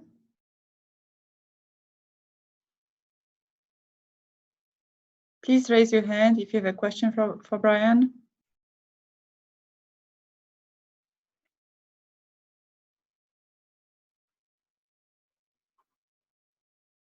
Brian, what was the biggest aha moment when you were working on this project? So I guess one of the biggest aha moments I had, and this is going to be kind of tied to, I remember speaking to Mr. Glenn about kind of the RFP, right? And it's kind of just allowing other people, not just yourself, but also your colleagues, the people you're working with, the freedom for creativity, right? When I first started with the RFP, I kind of made it, and this is kind of just mostly reflective upon me, very strict, this is what we're looking for, this is what we want. But we don't necessarily always want that, right? We want to make sure that we leave room for creativity, and especially if we're trying to focus on digital business transformation, right? A lot of innovation. So I guess that's just one of the big things or one of the big aha moments that I had, is to kind of just try to think outside the box and get a lot of feedback from people. Wonderful. Thank you. Thank you, Brian. Thank you. Oliver? Excuse me. I guess being part of GIS, I was interested in the map visualization you had there, and what is it, Citizen Connect? Is that can you tell me a little bit about that application and why you decided to leverage that and how it works a little bit? Yes, and so I'll go ahead and I'll go here. So Brian, let me assist you here with this question, and then you can pitch in, okay? Oliver, right now we have a Tyler technology application that we are utilizing for different purposes, and one of their services is Citizen Connect. So Tyler Technology is offering this for free for us. I see. That's why we have side and side with the RFP, we have decided to check Citizen Connect and see if this will be something that Dr. Rochelle would like to have on her platform as well. Okay. Yeah. So it was just kind of, we wanted to go ahead and explore the alternatives, and this was one that was easily feasible to kind of see and kind of start testing our data. And so as Ms. Justina said, we wanted to go ahead and see whether, because this was already available in Fulton County, if it was going to meet Dr. Rochelle's needs, if that's something we could pursue. And to add to this, Oliver, behind it, probably you're actually asking yourself if they're using ArcGIS behind this platform. No, they don't. Yeah. Hey, Brian and Justina, did Tyler come back first? Good job, Brian, as always. Did Tyler come back with when they would have this Citizen Connect further built out? Yes, and I will talk to you about this offline. Okay. Okay. Thank you, Glenn. Destin, you have a question? Oh, yeah. So, Brian, how difficult was it for you to write the RFP? So it was pretty challenging at first, just because, to be completely honest with you, walking into the semester and walking into this project, an RFP was kind of a very vague idea. But thankfully, you know, I had Mr. Stina and Kirby there to kind of help me out. And so it did take a good amount. I want to say maybe like probably a full month of working on it and getting feedback back from Mr. Stina, Ms. Ketia, as well, a couple of the folks out there at Fulton County. And so, yeah, I would say that at first, kind of grasping it was a little difficult. And then, like I said, one of the things I kind of had trouble with was I try to be too specific with a lot of things. And so Ms. Justina had to remind me of, hey, you know, you want to give them a little bit of breathing room. This isn't like, you know, do this, do that, do this. It's more about, hey, what can you offer for us, right? And so why do we need to kind of choose you? Thank you, Brian. Matt, just for the team, you know, Brian did a fantastic job on this. I'll say the balance between striking that balance between what you know you want and what the vendor can offer is something that even very seasoned people struggle with, because you want to be able to tell the vendor exactly what you want. But one of the reasons why you're getting an RFP out of the street is probably because you don't have those skills or resources in-house to finish the work. So you really want to give the vendor an opportunity to show what they can offer, what skills they bring to the table, and things that you had not thought about that you may be interested in. And it's a really delicate balance that even very senior and seasoned people struggle with, because you have this need to go in and say, I want A, B, C, and D. And yeah, you want A, B, C, and D, but you may not know there's A minus and a B plus and a C, you know, informed decision on what vendor is really better than another vendor. Thank you, Glenn. Thank you for this clarification. And I can see why that's important, what Glenn just said, because if we didn't do that, I mean, we can be wasting money and time, because clearly we can identify in-house resource, and then we got a vendor to do the work, but we didn't allow them to really show or tell us what they can really do to address what we're trying to accomplish. So I can see that. Thank you, Ed. Thank you. Thank you. Matt, do you still have a question for Brian? Oh, no, it was just a question about the RFP, but he answered it already. Thank you. Thank you so much. I appreciate you. Any more questions? I don't see any more questions for this team. Brian, good job. I appreciate you. It was a pleasure working with you. Likewise. Thank you so much, guys. Thank you.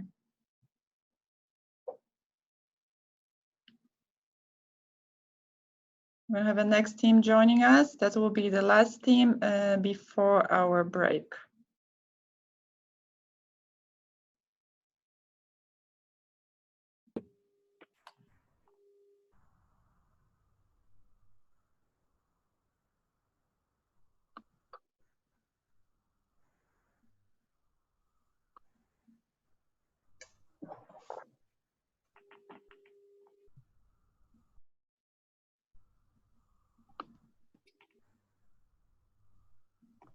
Hi, Justina. Hello, everyone. Hi, Marcus. Hey.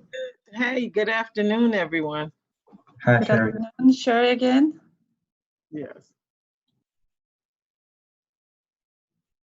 I want to make sure we have Felicia in the room as well. Yes. Then we're going to be good to go. Marcus, you're going to share the screen? Yes. Okay, so I'm going to stop sharing.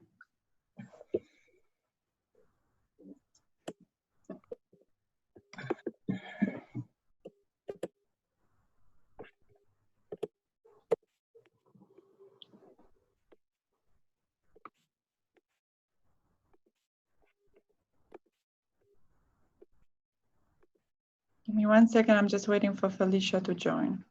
Okay.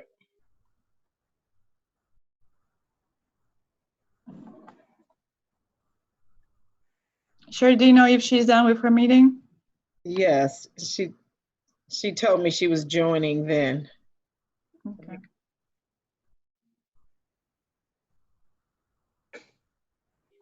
Let's give her one more minute.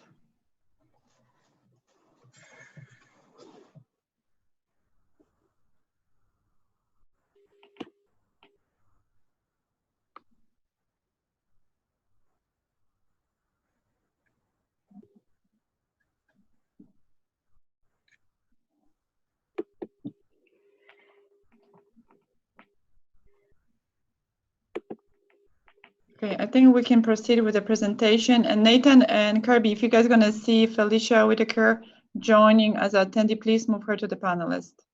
Thank you.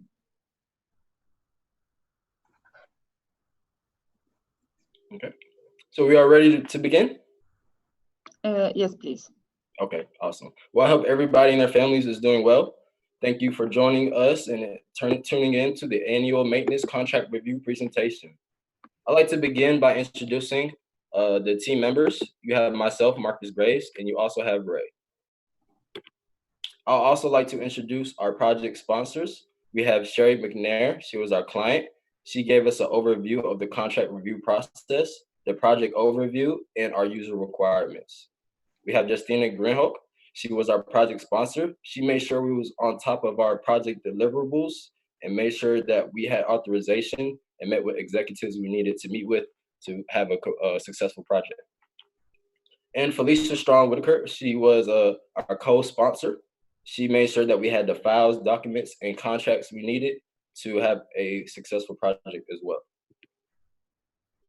So what was this project about? This project was about organization and having the tools you need to be successful. We were asked to review about 300 AML contracts and organize that data based upon those user requirements we received from our client. And those that organized data was the basis for an SQL database for contract review. And we were also asked to automate that database. And when I say automate, we was to make sure the database had the ability to send push notifications and alerts to those end users so they can effectively renew each contract. We also had to implement a new contract process since we're developing a new database and implementing into the work lives of Fulton County. We wanted to make sure that they knew that the database existed, how to use the database, so we were providing training as well. Just want to briefly go over the scope of this project. We started off in the contract review phase. We had to obtain user requirements, really get those down. We also had a software research analysis to perform. So a lot of departments have similar software. So we had to do an analysis to determine if that software was unnecessary or if it was being used. And we also had to review the AML 2019 contracts. Now, after that, we started the development phase of the database. We met with the database management team, and that was led by Jason Kenrick. And they gave us pretty much a great direction on where to go with the database. They provided us with prototypes of SQL queries so we can see if those notifications work to get to those end users so they can renew those contracts. And then we're actually in the final phase currently. The contingency plan in the operation manual is in works, and that needs to be finalized once we have a finalized database.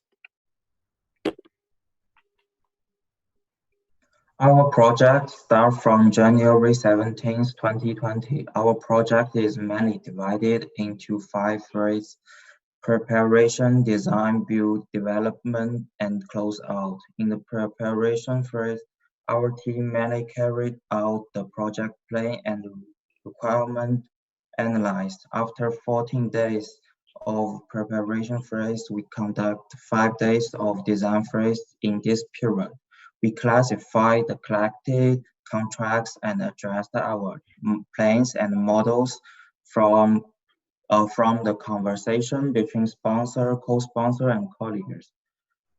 Then we start build phase. We spend about 2 weeks reviewing about 300 contracts and create an Excel table and enter all contract information in it.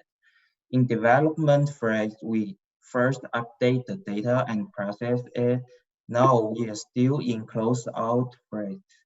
Mainly made some menus and some related files to let clients know about our project plan and clearly.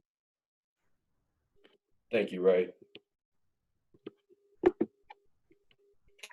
So I'd like to give a overview of the contract review process that Ray and I completed. There are a total of 291 AML contracts for 2019. Out of those 291, 64 of those belong to the Information Technology Department. Now, if the IT department was the focus of the contract review, since we were working alongside the IT department, and also the IT department had the most amount of contracts than all the other departments in Fulton County. Out of those 291 contracts, we reviewed 92. That was due to the fact that those were all the contracts we had at hand. The other contracts were scattered throughout different departments, and we did not have the resources to gather those contracts in the time constraints that we had. So out of those 64 IT department contracts, there are 0 remaining. So we were able to successfully review and import that data into the database for IT department. And this graph to the left just shows a glimpse of other departments where they stand at right now with their contract review. As you can see, we need a little bit more cooperation and resources from these departments to get these contracts reviewed and implemented into the database. I put 305, that number at the top of this graph right here, because that's the projected number of AML contracts for 2020. Now, I would like to have all 305 contracts in the database, and that is a goal by the end of 2020. I'd like to move it on to Ray. Here is our database progression. At first, we create an Excel spreadsheet about these 300 contracts from all the departments, and then we upload all this information to the SQL server with the help of the database department, and they advise us to use access to develop it. And in phase 2, we will finalize the database. Thank you, Ray. And here is our project bottleneck. During the completion of the project, we encountered a lot of bottlenecks, which is the best challenge for us is providing a unified database for all departments, because we know that government already has its own old contract review process. So but our database need them to import more information to improve and expand our database and make our database more complete. In addition, the more users use it, the more user-friendly our database and interface will be. So we found a solution like this database will send the notification to all the users weekly, and they will keep updating contract, renew status, and other information. All right, thank you for that. So we performed a SWOT risk analysis for the database. Some strengths of the database is having updated contract information at hand. Instead of going through files and folders or even calling a vendor for a piece of contract information, you can have all that information in a one-stop shop, which will be the contract review database.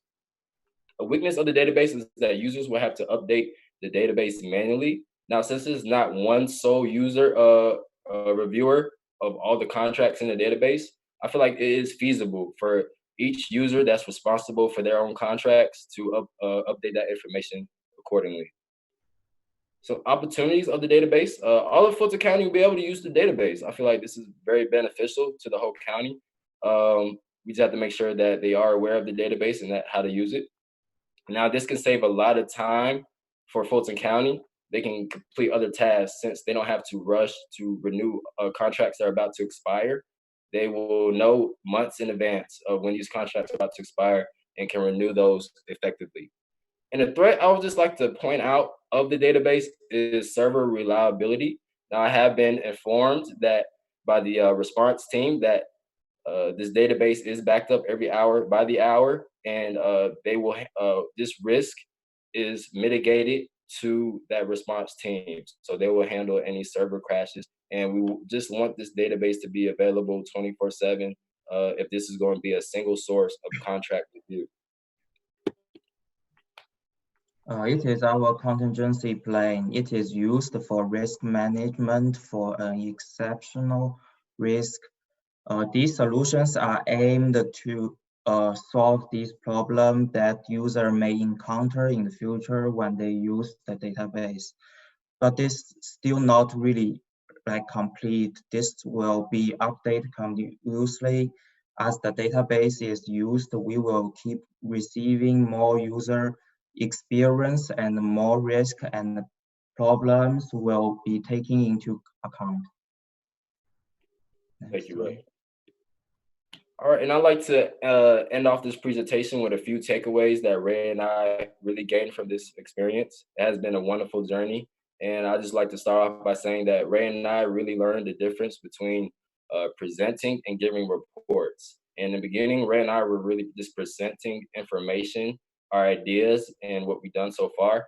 But we found out that our sponsors were looking more for reports, more detailed information, data, and more visual representations of what we've done so far. So I want to thank our sponsors and our clients for that experience. And at first, we didn't have any information about user requirement, so our project didn't work well at first. But after talking with colleagues and sponsors, we clearly understand the user requirement and broaden our thinking. From this internship experience, we also realized the importance of communication in the workplace. All right. And I just like to give credit to everybody who was involved in the project. If I forget anybody, I do apologize, but this is just a brief rundown of credits. Prototype Python script for automation was Nate Harris. Infographics made by yours truly. SQL Server implementation by Jason Kendrick and Nate Harris. Process diagram by yours truly. The database interface development by Chanel Armstrong. Thank you for that. Contingency plan by Ray. Thank you, Ray. And contract review by Ray, myself, Ann Wilson, and Nadine Outlaw. I'd just like to say a big thank you to everybody involved. And if there are any questions, I'll be happy to answer those. Thank you so much. Well, I'm going to jump in and say fantastic job. It was great working with you. And one thing, Justina, that I'd like to share is there were times when their direction may have not been on task with what we were requesting of them. But once we made clear or had conversations as to the direction that we needed for them to go, when they came back, they were right on task, right on target without questions. It was just great working with you and fantastic job. Thank you so much, and likewise, it was a great experience. It's been a pleasure. And I would also like to say thank you and great accomplishments on your efforts and just to persevere through everything that the nation or the world has been facing in this time. So great job. Thank you so much. Oh, thank you so much, Sherry. Thank you, Sherry. Thank you, Sherry. Jason, can you ask a question? Yes. Hey, guys. Great Hey, job on the project. And again, great job with the presentation. It was a pleasure working with y'all. I would like to know from you, in your opinion, what was the most challenging aspect of this project? And secondly, which aspect was the most fun? Okay, I can answer that. So the most challenging aspect was identifying the real bottleneck. At first, we thought the bottleneck was maybe the database and trying to get the database automated. But with further user requirement analysis, it was really the end dates of those contracts. That takes user review, and you have to actually take some time to really make sure you're getting those right end dates. So we had to make sure the real goal here, the real problem to be solved, and that was the most challenging part. The most fun part of this project was this meeting these wonderful people, you all, and working with you all, and getting the advice and just the direction of, just to be professional and how it is to be in a professional environment. Ray, do you have anything to add? No. Yeah, thanks for that question, Lee. Ray, come on. That's the shy one. Leave him alone. Great job, Ray. Great job, guys. Thank you. Everyone, this is Felicia. Can you hear me? Yes, Felicia, we can hear you. Great. I do want to thank you all so much for putting some organization to this whole process. I never contemplated that this much work could be done. And I know you struggled with getting users information because purchasing has been struggling with getting the user information. And so by you all developing this, I think this will help us a lot with the 2020. Once we get back to whatever our new normal is, we'll be able to provide you all with a lot of those documents because we're continuing to process those documents. And I think we've processed about 150 of the 305 to date. So we'll be looking forward to forwarding this and getting this kicked off, but job well done in taking something that was very chaotic and putting it in a process. I appreciate it. Oh, I would do it all again, Felicia. Thank you. Thank you. Thank you, Felicia. We'll have a phase 2 of this project. Yeah, and anything we can do to make purchasing Felicia's job easier, we definitely want it. I agree. So do I. Thank you all. Thank you. Let's see if anybody else has a question. Shadi, you have a question for the team? It's not really a question. I just wanted to commend them on the progress they've made. I mean, I saw them at the beginning start off with about a 2-pound stack of paper contracts, and to see what they've done with it is very impressive. So congrats, guys. Thank you, Shadi. Thank you, Shadi. Let's see if there's anybody else who has a question. If there's no question for this team, we're gonna thank you guys. I appreciate you. You guys did an awesome job, and we're gonna have a break right now. Thank you so much. Thank you. Thank you, everybody. Marvelous job. Thank you, guys. And I see you all at 1:15. If you want to keep staying on the webinar call, you can, or you can rejoin at 1:15. Okay.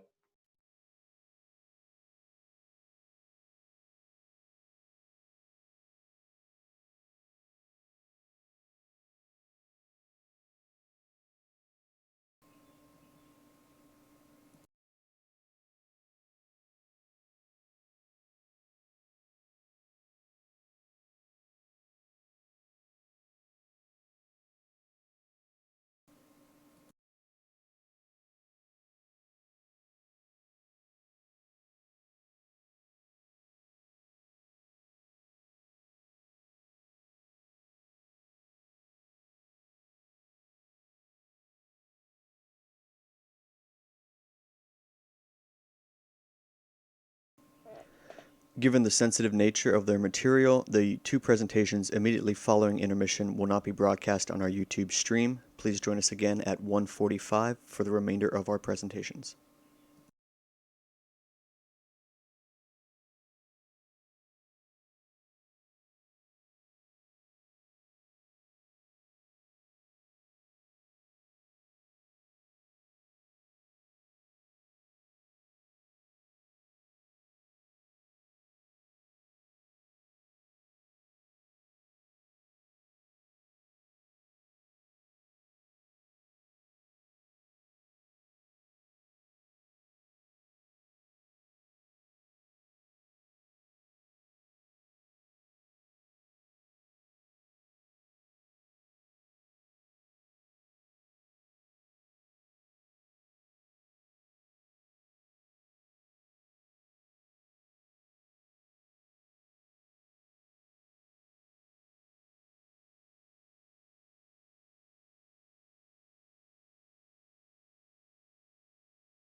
Given the sensitive nature of their material, the two presentations immediately following our intermission will not be broadcast on our YouTube stream. Please join us again at 1:45 for the remainder of our presentations.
Given the sensitive nature of their material, the two presentations immediately following our intermission will not be broadcast on our YouTube stream. Please join us again at 1:45 for the remainder of our presentations.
Given the sensitive nature of their material, the two presentations immediately following our intermission will not be broadcast on our YouTube stream.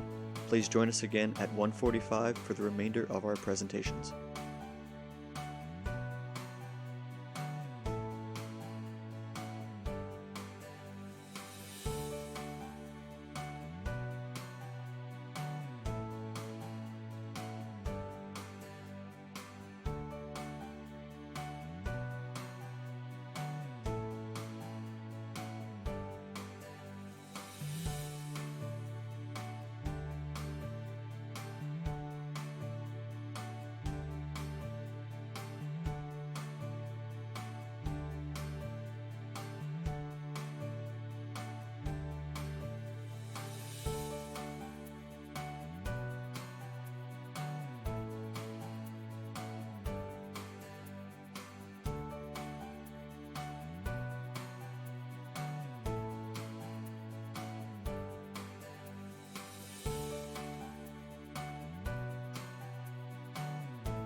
Given the sensitive nature of their material, the 2 presentations immediately following our intermission will not be broadcast on our YouTube stream.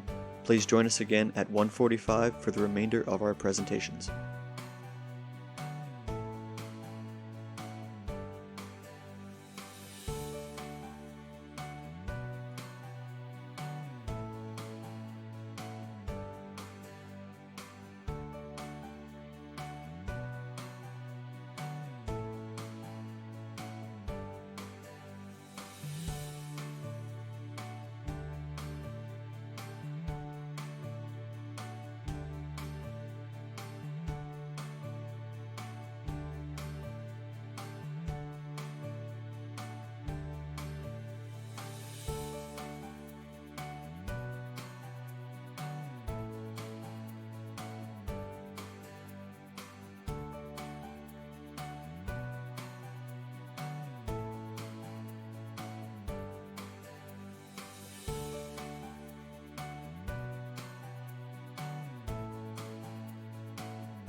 Given the sensitive nature of their material, the two presentations immediately following our intermission will not be broadcast on our YouTube stream.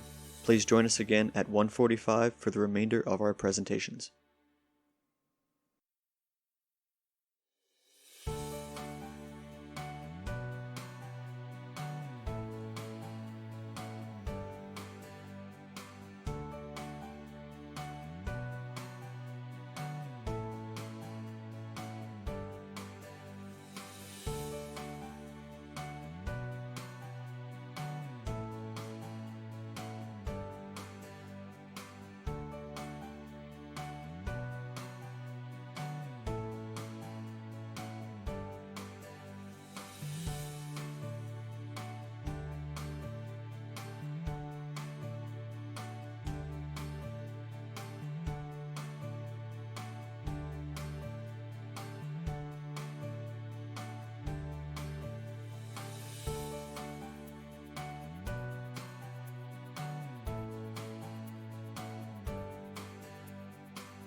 Given the sensitive nature of their material, the two presentations immediately following our intermission will not be broadcast on our YouTube stream. Please join us again at 1:45 for the remainder of our presentations.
Given the sensitive nature of their material, the 2 presentations immediately following our intermission will not be broadcast on our YouTube stream.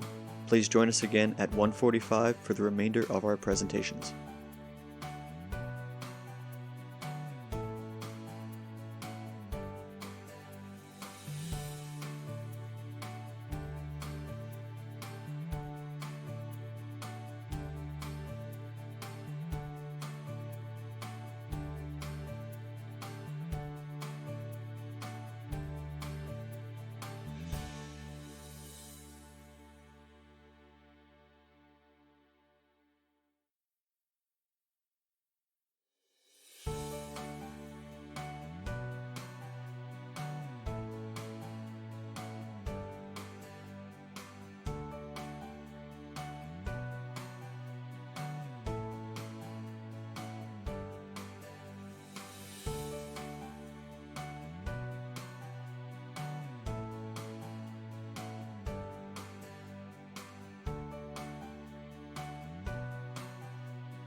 Given the sensitive nature of their material, the two presentations immediately following our intermission will not be broadcast on our YouTube stream.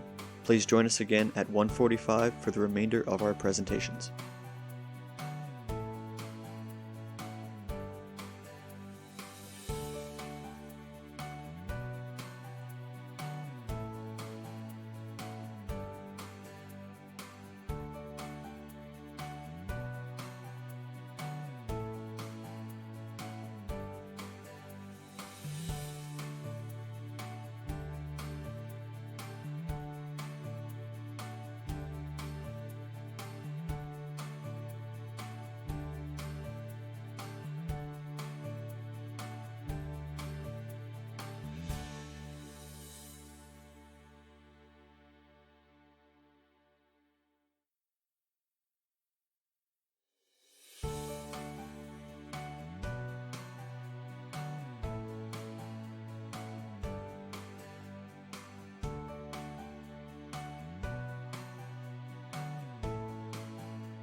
Given the sensitive nature of their material, the two presentations immediately following our intermission will not be broadcast on our YouTube stream.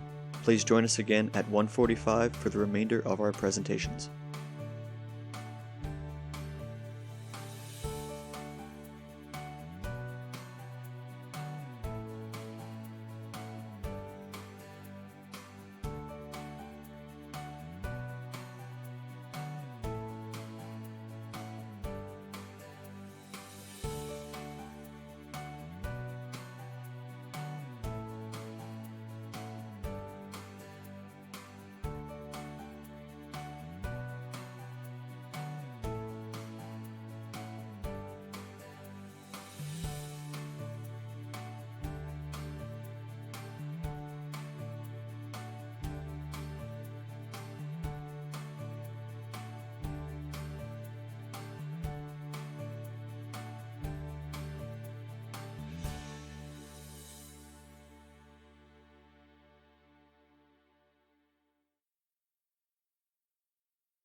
Given the sensitive nature of their material, the two presentations immediately following our intermission will not be broadcast on our YouTube stream. Please join us again at 1:45 for the remainder of our presentations.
Given the sensitive nature of their material, the two presentations immediately following our intermission will not be broadcast on our YouTube stream.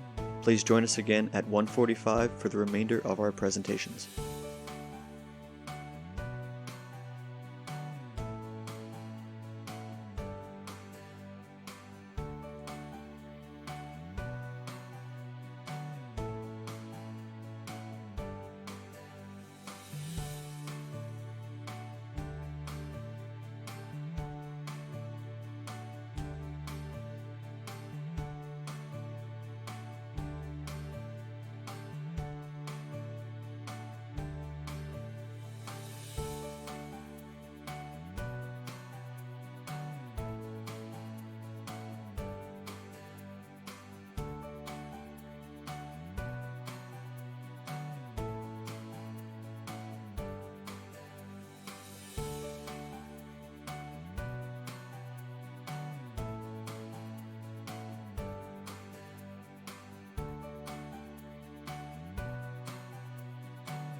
Given the sensitive nature of their material, the 2 presentations immediately following our intermission will not be broadcast on our YouTube stream.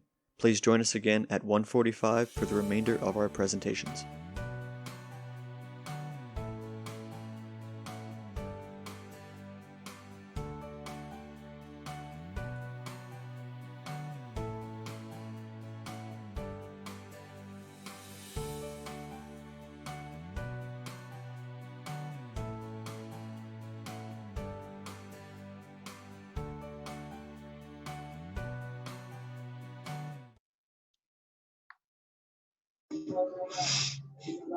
Hey guys. Hey Donald. We're just waiting on Dolly. I'm actually practicing beyond 2 Zooms. Donald, can you mute the other Zoom? We want a full attention. We appreciate you. It is. Hello, everyone. Okay, wonderful. I'm going to stop sharing the screen, team, and now you can share your. Wonderful. Someone needs to mute their, because we can hear the background. Donald, I apologize, but I had to mute you. Okay. Dalia, Zakia, who is sharing the screen? I am. Wonderful. Perfect. Let's see.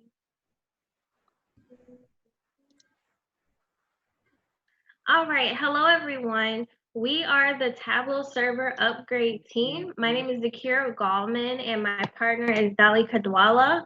Our project sponsors were Chad and Donald, and our project lead is Justina. Thank you. I would like to give you 1 second, Zakira. I'm sorry for the disturbance. I would like to inform you guys that we have resumed YouTube streaming, so you can watch the presentation on YouTube. If any of your friends or family members would like to see it, you're more than welcome. And it's in the chat.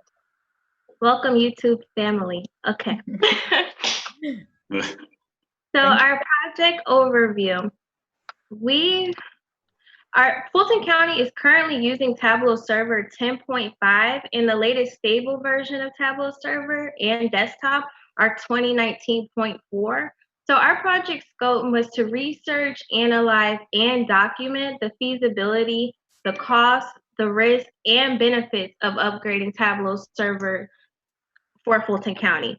Fulton County does not currently have a development server to test the newer version of Tableau Server, so we provided the documentation for creating the development environment and the steps for installing Tableau Server 2019.4.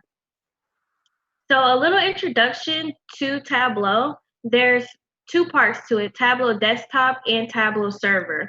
Tableau is a business intelligence tool used for data visualization to produce appealing charts and graphs. It's using compatible desktops and server versions are recommended to create and share visualizations among the organization's users. So Tableau Desktop is the local application on the desktop used to create worksheets, dashboards, and stories. It allows users to import data from various sources such as Excel, Amazon Athena, Google Sheets, and Oracle. And you also can import different file types like PDF, JSON, CSV, and R.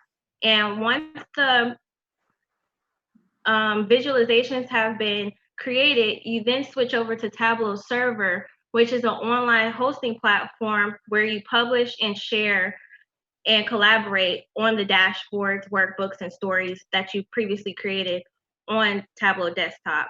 And you must log in to use the server, and it's permission-based access. And you don't have to have Tableau to view or edit the existing visualizations. And our problem statement is that utilizing newer versions of Tableau Desktop and then publishing to an older version of Tableau Server will produce errors.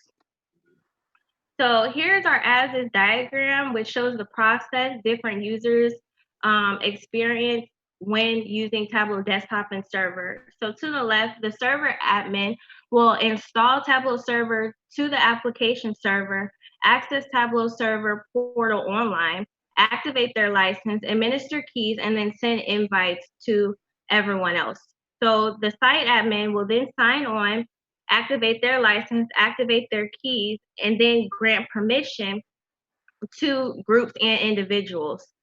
And the publisher will then download Tableau Desktop, sign on, activate their license, keys, and create and edit a workbook. So if the publisher did not use any new features when creating their dashboard on Tableau, they'll be able to publish the workbook to the server. However, if they did use a new feature, they'll experience errors and have to create a support ticket. And once the viewer has accepted their invitation, they'll be able to access Tableau, sign on, and activate their license and be able to activate the dashboard. And like I said, if the publisher didn't use any features, they'll be able to view the workbook. And if the publisher did use new features, the viewer will also experience errors and have to create a support ticket. And here's the new process that we'll be looking forward to if we decide to upgrade Tableau server to 2019.4. The server admin will now be able to connect Tableau server securely to the email server, create custom web banners. The site administrator will be able to enable and disable ask data and manage and accept or decline access requests. The interactors will now be able to publish workbooks using existing data sources on the server. And the viewer will also be able to publish on the server if their permission has been granted. They'll be able to request access to the workbooks and subscribe to the different views that they've selected on the server. And unlicensed users will be able to publish as well if they are granted permission. And so now we'll talk more about the gap analysis. Now we will move forward to look into the gap between the production server and non-existent development environment, and an overview of the requirement to make the transition to Tableau Server 2019.4.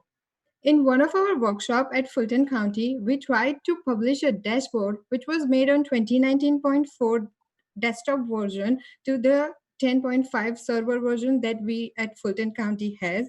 These are the two main errors and warning messages that occurred when we were trying to do that. One of them says they're unable to complete action because they cannot publish Tableau server. Please make sure that you are connected to a compatible version of the server. That means there is a compatibility issue if we are developing a dashboard on 2019.4 desktop version and we are trying to publish it on a 10.5 server version. Another message says that server is running an older version than your copy of your Tableau desktop, so the workbook will be downgraded on the server and may lose some functionality. So there will be a functionality issue. So there are the two main issues that we are facing at the Fulton County right now, the compatibility issue and the functionality issue. So to overcome this compatibility and functionality issue, Fulton County should develop a development environment. And to do so, these are the actions required for that.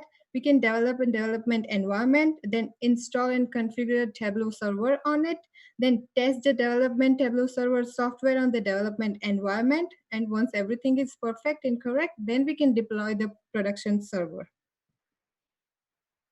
And the requirements for the development environment, these are some few requirements, and we had a conversation with the Tableau, and they recommended server requirements are as follows: the 8-core 2.0 gigahertz of higher processor, 64-bit processor architecture, 32 GB memory, and 100 GB disk space available for the Fulton County to have their development environment. And these are the installation steps. Once we have the development environment, then we can go to the Tableau website and download the Tableau server. Then we can run that server setup, activate and register Tableau server, configure essential Tableau server settings, create a Tableau server administrator user, and then validate the installation. These are the steps that we can do our installation. After that, these are our cost benefit analysis that we did. Our benefits, the benefits that Fulton County is going to get once they upgrade their server to 2019.4, they will have new features, like all the features available from Tableau, better security, and compatible with the latest version of Tableau desktop that just saw the screenshots, that we are not going to have that issues anymore. The cost for upgrade is there is no cost for Tableau Server 2019.4 software if the maintenance is up to date on payment. So Fulton County is up to date on the payment. So at the moment, there will be no cost for the Tableau Server upgrade software. And the risk that we are facing right now at the Fulton County, that if we use 10.5 server version, continued incompatibility issue, required to use outdated version of Tableau desktop, as we saw before that there was a functionality issue. If we do not upgrade it to the 2019.4 version, we have to downgrade our desktop version to the compatible to 10.5. So there will be functionality issue. There are not many features that we can use that Tableau is offering in the newer versions. And another risk, it will limit the functionality of users and ability to find accurate answers online to solve visualization questions. So there is a website from Tableau where you can ask your questions, and there are plenty of answers to it. But since 10.5 is older, much older version, it was very hard for us to, when we were analyzing and researching, it was very hard for us to find the answers for that. So if we upgrade it, we won't have that issue anymore. And so for the final recommendation, based on our analysis, we recommend Fulton County to upgrade their Tableau server to 2019.4. The key reasons for the recommendations are, we can, as a Fulton County, we can take advantage of key features and better security from Tableau. It will eliminate the incompatibility and functionality issues that we are having right now. As we just spoke about, there will be no cost to upgrade the Tableau server to 2019.4 since we are up to date on a payment. And for the training dollars can be eliminated through self-learning. And if some users want additional training, there is variety of training videos available at Tableau website. So we can give that link to the users so they will self-learn. And these are some key takeaways that we as an intern got from the Fulton County, and we are very happy that we were the interns. We learned a lot from Chad, Donald, Justina, and we are very happy interns. So first of all, the key takeaway, how to be clear and concise when communicating in a professional environment. That in our very first presentation, we use some acronyms, and Donald suggests that always put the full names in your presentation, because you do not know that every one of your audience knows about the subject matter. So you do not assume, you do not make any assumptions that they know that what is the subject matter. Then how to adjust project scope as circumstances changes. Like, we were actually going to develop a development environment, but due to this pandemic situation and going through online, we changed our scope and did the documentation and detailed information about how to do so. So we learned that how to work in a professional environment. Another thing we learned is how applications are configured for an organization. So it's a lot more to it than just downloading a new application. Different organizations have different infrastructure requirements, such as security, permission levels, and licenses. So that's something new that we discovered with our internship. And we also learned how to communicate technical questions and concerns to outside vendors. So as we were presenting and going through our different analysis week by week, we were presented new questions that we had to find the answers to. And if they weren't available online, we had to communicate with our vendors for Tableau to get more insight on the subject matter that we were still learning more about. So that completes our key takeaways, and now we are ready for questions. Thank you, team. Great job.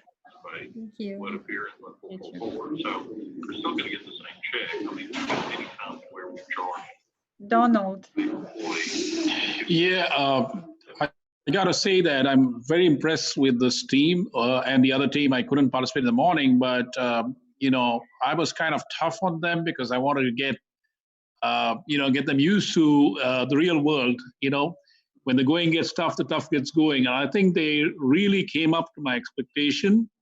Both myself and Chad, we kind of anal in terms of not just technical stuff, but also the way they presented.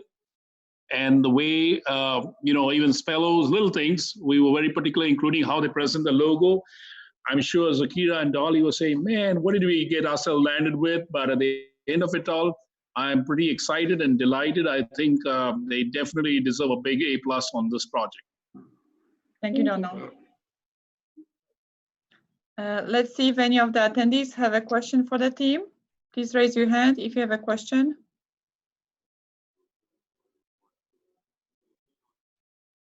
Michael. Michael, you're in the room. You can ask a question. Okay, cool. Can you guys hear me? Yes. Cool. So I only had one question, and that's where did you guys find your documentation? Directly from the Tableau website. Yeah, but where on the website did you look? Michael, how about if Zakia gonna post that link in the chat? Sure. Would that help? That'll work. Yeah. I was just curious because I wanted to read through it myself. Oh yeah, they have a ton of documentation on their website, and we also talked to the Tableau team as well to get information and stuff that we couldn't find online. Cool. Cool. Zakira and Dolly, when you guys gonna post that information in the chat, make sure you choose that option, all the panelists and attendees. Okay. Okay. Anybody else has a question?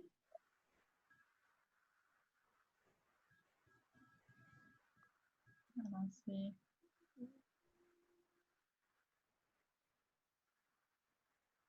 What was your biggest aha moment? That's my favorite question.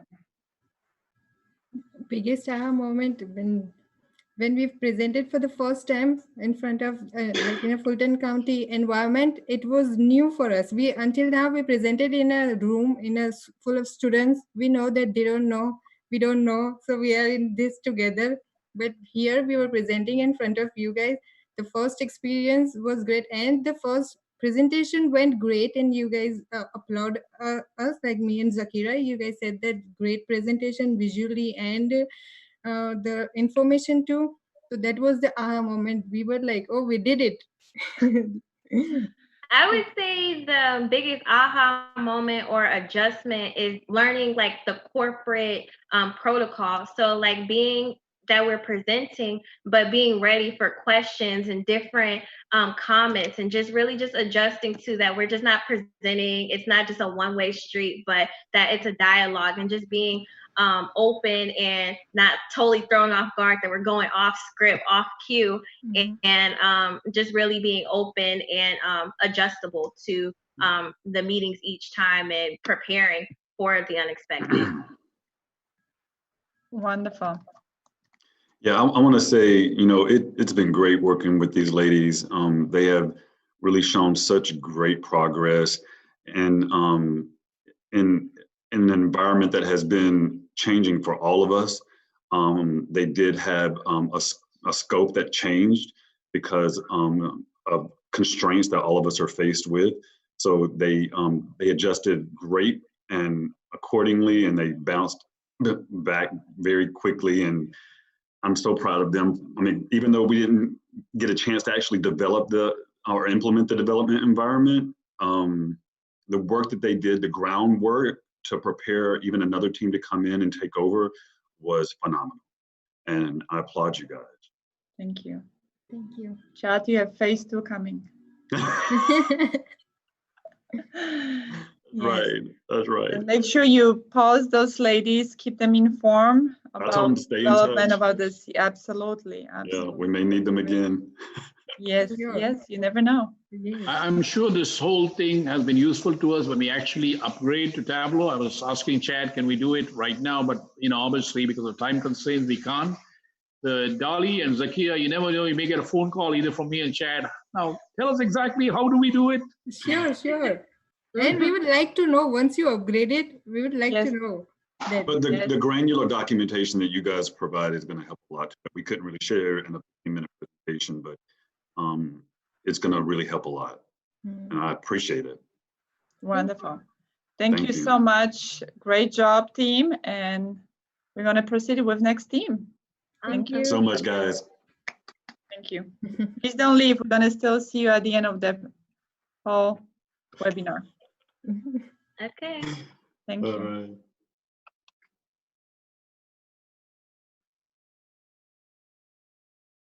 Next team, please raise your hand.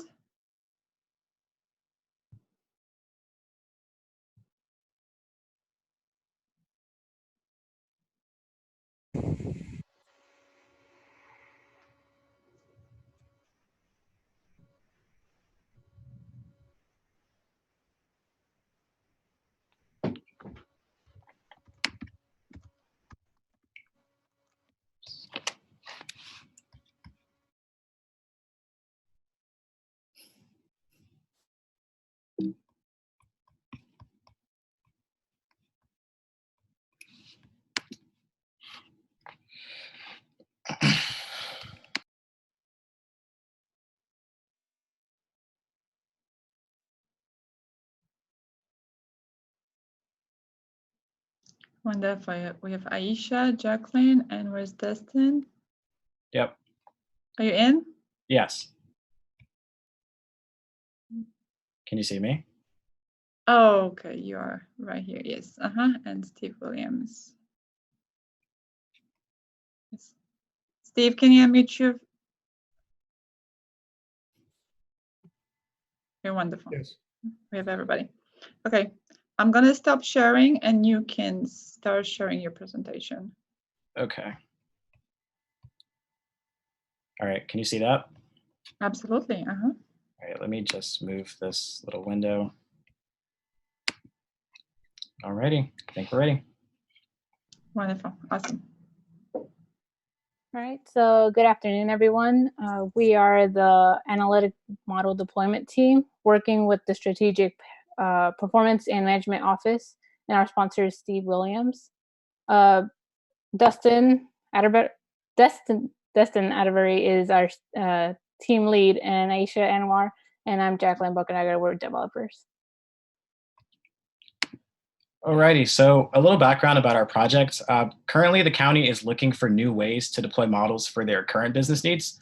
These models will be just like apps and algorithms and will help the county do things like allowing HR, for example, to predict the duration that employees are working for the county based on available data about previous employees.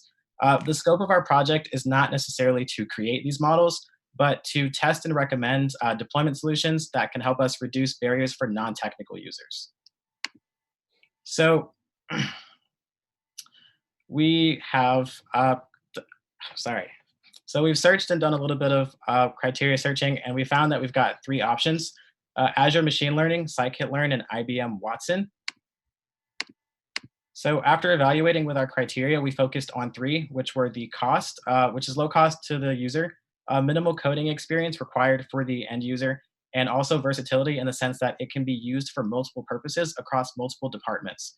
So we did go ahead and score this from a 1 to 5 system, and we have the results there in the chart. Azure Machine Learning did score the highest, and IBM Watson scored the lowest. We are going to present them in the order of how they scored.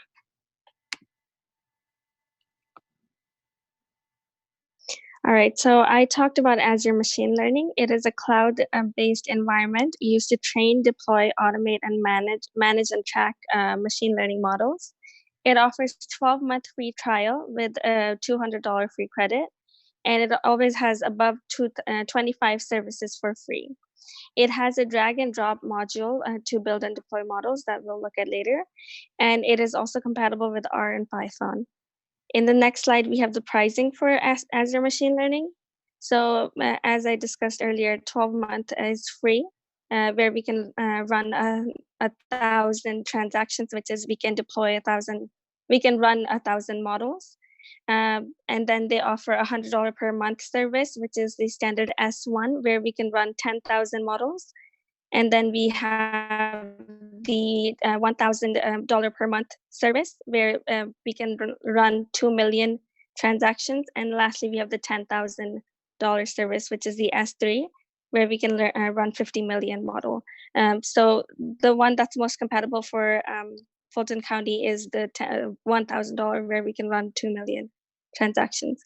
In the next slide, we have the breakdown of the prices. So we can also do pay as you go, but that usually costs more than the per month services. And we can see that this is based on the computer that we're going to be using. In the next slide will be, I made 2 models with Azure Machine Learning. The first one was income prediction.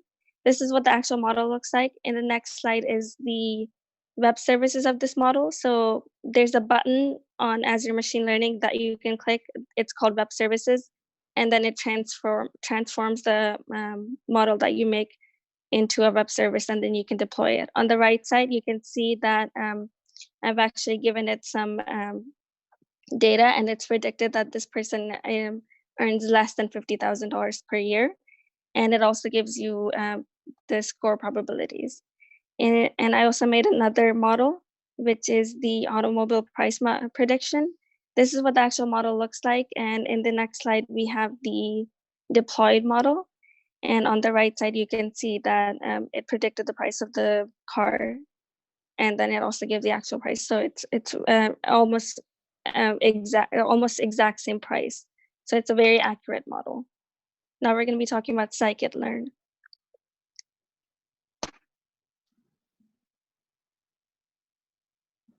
Destin, you need to mute yourself.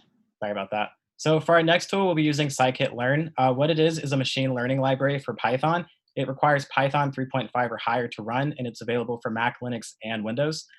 It can create up to 200 different models. Such examples are random forests, neural nets, a few clustering models that we've tried out, and predictive, just like k-means and hierarchical. It is completely free and open source. You can download it from their website, or you can compile it yourself in your terminal. The difficulty level kind of varies. So there is no GUI with scikit-learn. It is completely run through code. So it largely depends on how familiar and good you are with Python when you're using it. 2 of the apps that we have used to kind of get around that barrier of no GUI are Heroku and Flask. What Heroku is it's a cloud platform that users can use to build and deploy their models online. These apps are then accessible via a web service. It allows for a lot of different programming languages with Heroku, such as all the major ones, Python, Ruby, Java, and CSS. It allows you to purchase add-ins that other users have created, and that will help you with managing your application and making it more efficient. And it works well with our third app, which is called Flask Web Framework. What Flask Web Framework is a template system for these web applications. They basically allow you to work in development servers on your computer before you push them to the web. It is extremely customizable, and because it has a template, it is super easy to deploy. So going a bit onto Heroku's pricing, it's pretty flexible. It mostly focuses on performance. As you can see with these pricing brackets, most of them offer a certain amount of dynos, but the same type of performance. What the dynos are essentially containers. For anyone familiar with Docker, it essentially is your app running in its own environment. So each application needs 1 dyno to run. After you go past this hobby bracket plan, you can see that the dynos are unlimited, and you are essentially just paying for increased performance. And so a lot of the applications that run on Heroku, depending on what it is that you're doing, you may need better performance, and so you may want to get a higher plan. With Flask, so there's really a general layout for this template, like I mentioned, and we'll go through that. So the first one is your application. This app is going to facilitate everything about your web app. It is the core of everything. What it will do is it will run all of the code in the background, and it will tell you when you need to go to a different web page. The second one is our requirements.txt. What it does is it specifies anything that you need for your application to run. So if you were using a specific tool or you're using a package and you need a specific version, you are going to specify this in your requirements.txt when you upload your application, and Heroku will build it for you. The third is your templates. So the templates are just that. They are templates for your web app, and that is the formatting of your web pages, the designs, the backgrounds, the color scheme. It is fully written in HTML, so it is extremely customizable. So if you do your Flask setup correctly, you can go from having really simple terminal models like this one, where you basically put in text and get an array back in your terminal, to having a more visual model where you can see this in graphical format. And so that segues into my first model, which was our hate speech detector. It is a predictive model that will receive text from the user, and it will tell you whether or not it thinks that you are providing it with hate speech or offensive language. It was trained based on labeled tweets that we got from Twitter and scoring it based off of the severity of the language in those tweets. It was a pretty small data set, so the model is not perfect, but it's still learning. The second one that we had was a delay prediction for airlines. This one will determine whether an airline could have a certain delay given the airport that you're coming from, you're going to, and the day and time of the week that you are traveling. This one was also trained using labeled data on airline delays from previous years, and this one was a more larger set of data, so it is a lot more accurate. The third tool that we're going to be talking about is IBM's Watson. So IBM Watson Studio allows for the building, training, and deployment of predictive models using services such as machine learning, deep learning, and artificial intelligence. For enterprise use, it's approximately $6,000 per month, and that includes access to 5,000 capacity unit hours, which are used to run from Python notebooks to training models using IBM's own servers. We looked mostly at the cloud version, which allows you to build and train models using their computers. You can also upload your own models to train and deploy, but they also have a desktop version, which allows you to use your own computer and resources. IBM Cloud Foundry is a service that allows for deploying and scaling applications to the web. It's included with their cloud services, and you can also integrate machine learning and artificial intelligence to it. It's comparable to Heroku, and you can also use multiple runtimes such as Node.js, Python, and Ruby. My first model was a flow model built to recognize handwritten digits when written in a canvas. And when you deploy the model, you can also upload it using Flask to Cloud Foundry, and you get a website such as this. You then write a digit on the canvas, and you get return classification. The second model I produced was an employee attrition model, which was built solely in Watson using their Jupyter notebook. And it's built to predict if an employee is likely to quit based on a training size of 1,470 past employees. You can input information such as monthly income, age, their distance from home, and they'll predict how that employee is likely to quit in the future or not if you're to accept them. And so we'd like to give special thanks to Steve, Justina, Terrence for going into our meetings and giving us helpful information, Michael, and also Kirby. And we'd like to open it up to any questions anyone would like to have to give us. Thank you so much. Great presentation. Let's see who has a question. I see one hand. Mr. Terrence? Hello, can you hear me? Yes, we can hear you. You can ask a question. Yeah, I had a question for the team.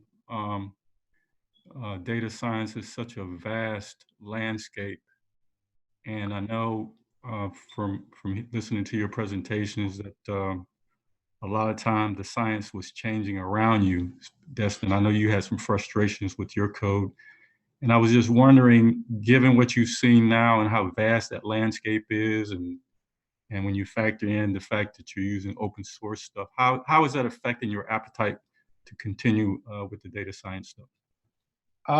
So when I first started with it, I will definitely say, to be honest, that I was not enjoying it. I thought it was like hitting a brick wall.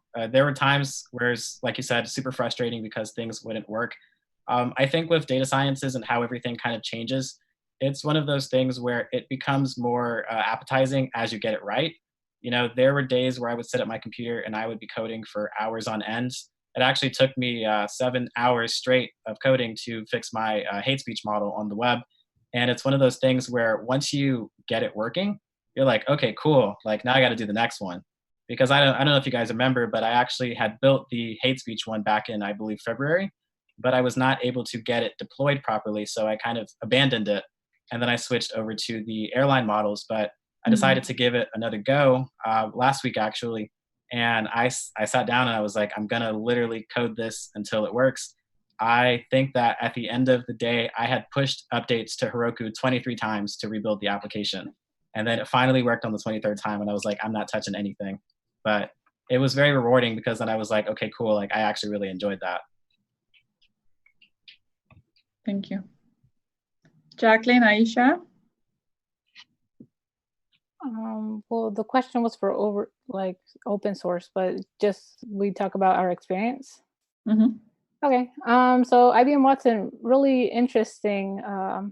Not a lot of tutorials I noticed when trying to learn how to use it. The ones that did work, unfortunately, or the ones I did find using Watson's own website, for some reason, sometimes wouldn't work. I noticed that IBM Watson liked changing the runtimes and things that would work. For some reason, 1 week TensorFlow 1.14 would work, and the next week it wouldn't, or Python 3.5 stopped working. But it was a lot of trial and error. It was interesting. I liked it. It was fun to learn something by myself. Thank you. Thank you for sharing. Azure Machine Learning is actually really easy to use. Their drag and drop modules are so easy to use, and it's really understandable. They have a lot of tutorials too. The only difficulty I had was with like running our code in Azure Machine Learning, because sometimes the versions are not compatible. So if my code was running in R, it wouldn't run in Azure. So it's a lot of trial and error, and like a lot of like fixing small little things for the versions to make it work. Thank you for sharing. Justina, if I could just jump in. Absolutely. And well, first of all, I commend the group for all the work they did. This was very much an exploratory type project. It wasn't well defined, and I'm not sure they were quite sure what they were getting into, but they really discovered these tools themselves. I just kind of turned them loose. High level direction. They found the tools, they learned how to use them. I think it turned out being much more technical than they may have expected. There are a lot of tools out there for developing models, but the tools for deploying models are not mature, and there are not many of them out there. So they're not easy to use, but they were able to figure out how to use each of these three. So it really puts us in a good position to move forward and dig a little deeper into really making use of these tools. Mm-hmm. So really great job. Thank you. And thank you, Steve, for your leadership. Thank you. Michael, you have a question? Yep. So my question, and Destin, I've asked you this, I think, before, but Jacqueline and the others weren't there. This is mainly about deployment. And so in deploying a model, like, does it cost more? How much does it cost to deploy an Azure model and stuff like that? What's the cost factor of each of these deployments? It's kind of what I was curious about.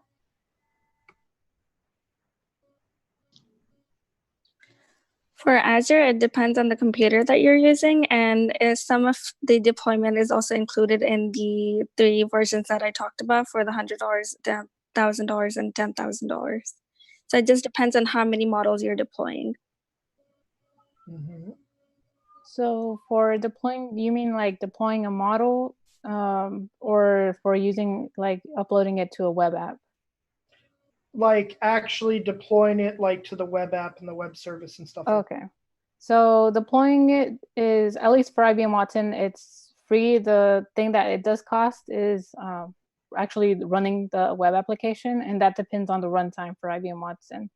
Since I was just testing, it didn't cost me anything, but the web app would close whenever I would stop using it. But I'm not sure about it would depend on the runtimes. Okay. Okay, wonderful. Thank you so much. I don't see any more questions for the team. Thank you so much. Good job, team. And we're gonna move to the next team. Thank you. Thank you. Thanks.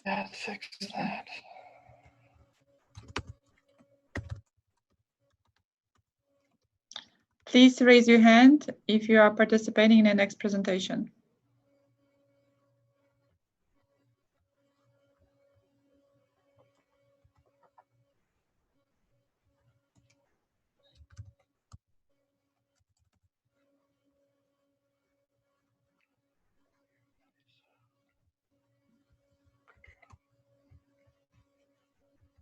Hello? Mickey, we can hear you. Can you please turn your camera on? Yes, hi. Hey, Mickey. Wesley? Hello. Hello.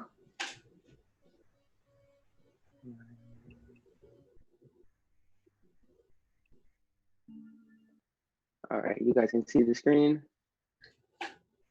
Yeah. Wonderful. Mm-hmm. All right. Wonderful. So, hello, you guys. My name is Wesley Pope. This is the Dream Reporting Analysis and Visualization Tool project. Our sponsor is Olivier, and our client has been Dream. We've been working with Maggie and Linda, and the team members are me and Mickey. Yeah, my name is Xiuwen. And yeah, this is our final presentation. And next slide. Our team, I'm the team leader, and Mickey, team member. Our client is Dream. I think previous slide, like, yeah. Okay. So, okay, yeah. About our client. So our client is Department of the Real Estate and Asset and Management, and it's Dream, and they maintain the county's property information, including land, structure, and lease. And yeah, can I do next slide? And then for what we were working with the Bliss system, which is an SQL database that houses all of the structures and land files that is maintained by the Dream, which includes all the different structures and campuses that are maintained by the Fulton County. When we were in our getting our information from our client, their goal was to create a report based off the SQL entries to make a, visually pleasing report that displayed the relationship between campuses and would ensure like future use.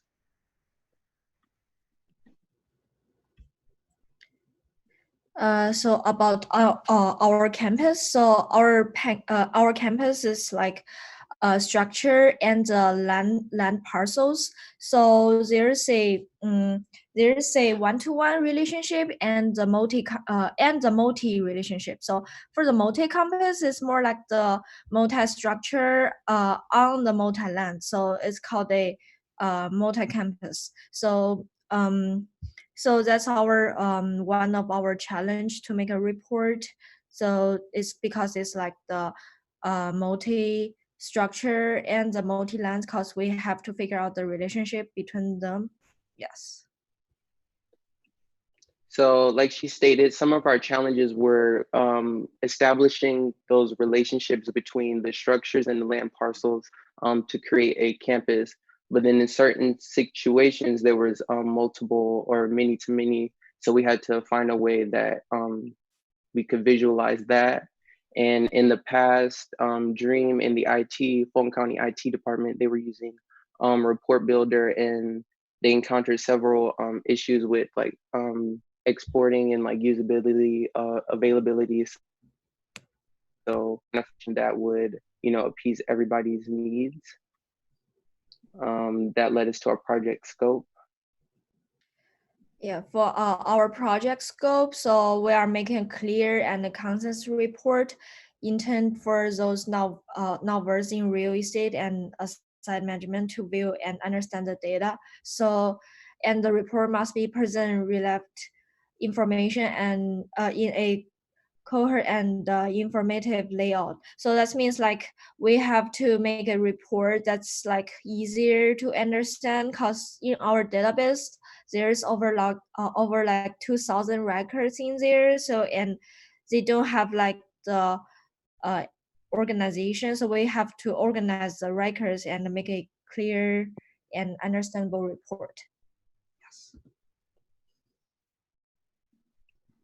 All right, so that led us to Tableau. So using Tableau, we were able to find a tool that allowed us the flexibility to use the SQL database that was already present so that we could transfer the data easily.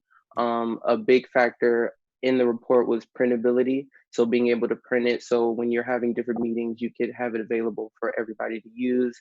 Exportability, so that it can be not only exported in the one file form of the Tableau, but in a PDF or in an Excel spreadsheet, and shareability, because, for example, we can post it on the Tableau server, post it on our Bliss PHP page, where like everybody who has access to that can see the same report and dashboards.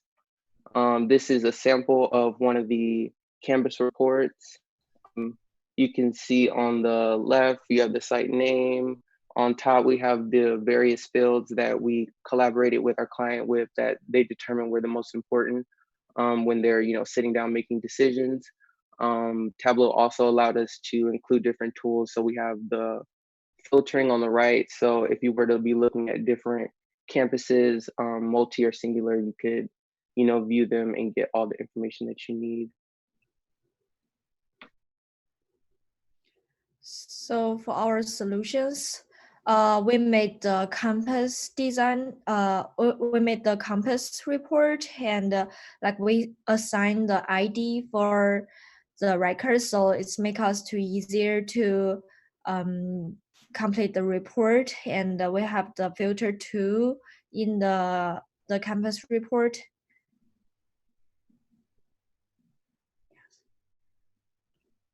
And then some of our accomplishments from when we first were introduced to the data set, to manipulating the data, getting comfortable, we were able to transfer the data from the SQL database into Tableau. We designed and implemented a ID for each record to help make grouping and organization more effective when presenting it on the report.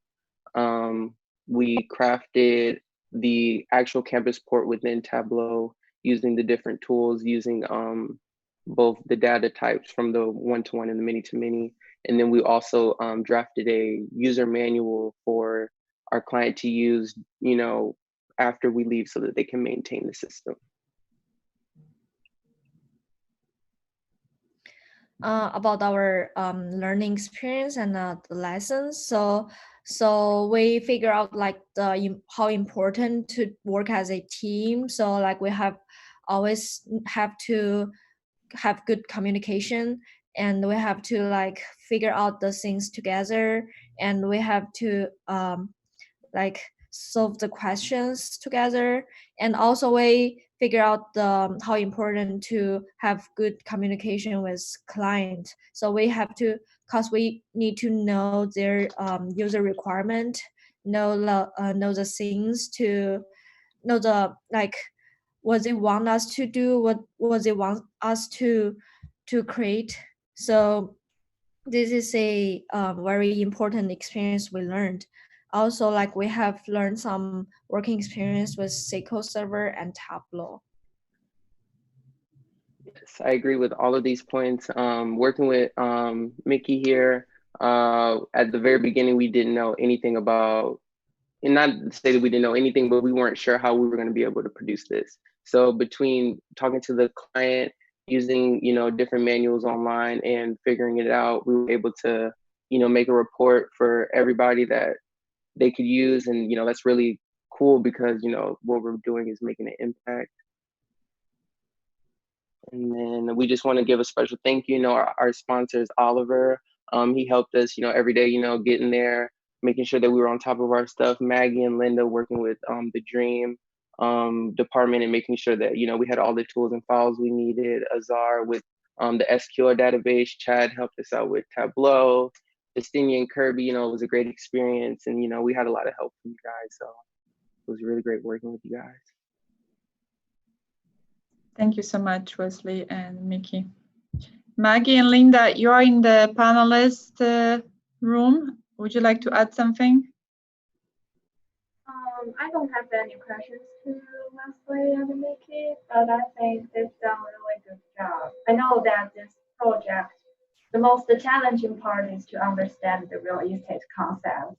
And I have to say that Mickey and Wesley, they understood those concepts and digest them real quick and combine those concepts with their technology skills. They've done a good job, I think. Okay, thank you. Thank you.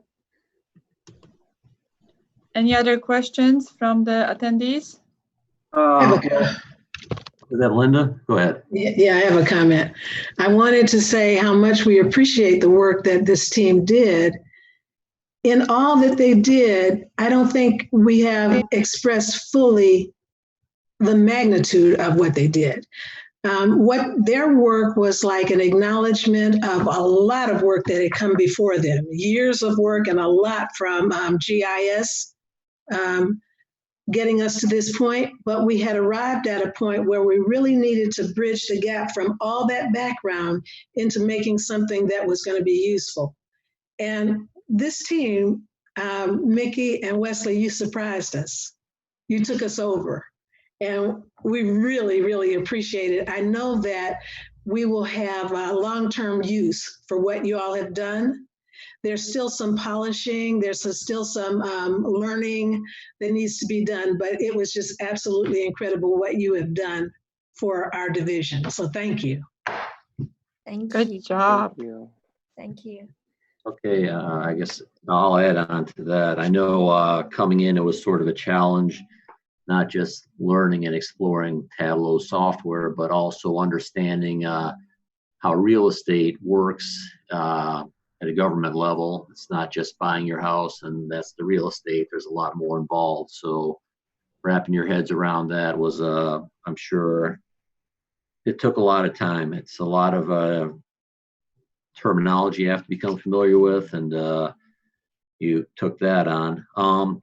This was my first foray into using Capstone, the Capstone program, and I was a little tentative at first. I really didn't know what was going to come out of it. I certainly learned a lot, so next time I utilize it, I'm sure I'll be better at it, and it'll be a bit more beneficial for all. But I know, like I just said, you've worked with a diverse team here, technical people like myself, Azar, and the real estate folk who aren't interested in technology per se, but interested in utilizing it and doing something that they can easily incorporate into their workflows. So from that perspective, communicating, what were some of the challenges and what did you learn in this whole process? I'm not talking about software and all that, because everyone can learn the software. And what are you going to bring into your, hopefully you're going to get jobs here pretty quickly, and what are you going to bring into that environment that you picked up here?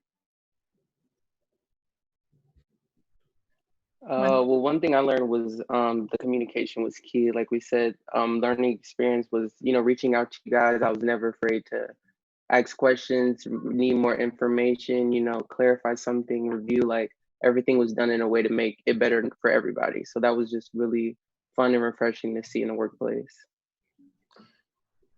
Yeah, and for me, like the things like I learned is like I figure out like the very important thing is like we have to work, like solve the question together. Like if we work as a like alone one with like just myself, I can't solve the questions, but like we have to like work together, so as a team. So I think this is very important. Yeah, no, like I don't know if I mentioned this, prior to y'all coming on board, I was toiling with Report Builder and reporting services, trying to hammer out these reports, and I sort of reached my level. And that's why we investigated Tableau, and you guys did a great job putting that multi-camp. So that was really a stumbling block for me and the team. And I think Maggie and Linda are happy with that. I am. And unfortunately, we encounter a lot of technical difficulties and obviously the COVID crisis here. But I don't know if you can come back for a second term and continue to work on the project and finish the rest of the reports next semester. I know you're graduating. I'm kidding, but thanks a lot. Thank you so much. Thank you. Thank you. Good words from the client. You want the client to be happy, correct? Yeah. Absolutely. Wonderful.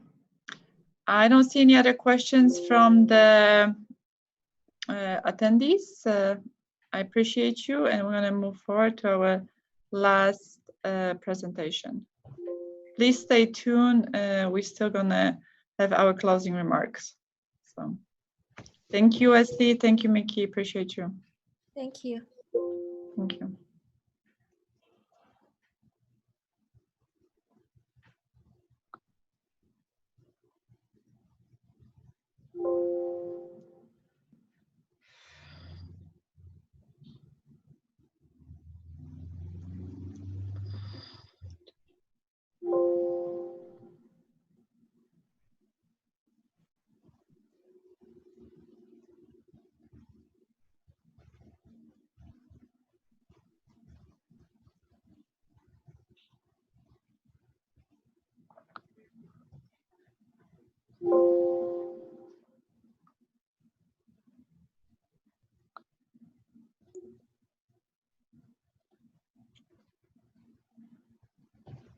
Hey, Matt. Good afternoon. Hey, how are you, Justina? Good, good. Just one moment. Yeah, I'm just checking if Jessica Corbett is joining us. Okay. Okay, so beyond the PowerPoint that you sent, and I've shared that PowerPoint with the team. Hold on one second. I think we need to mute. I think Jessica just joined. So.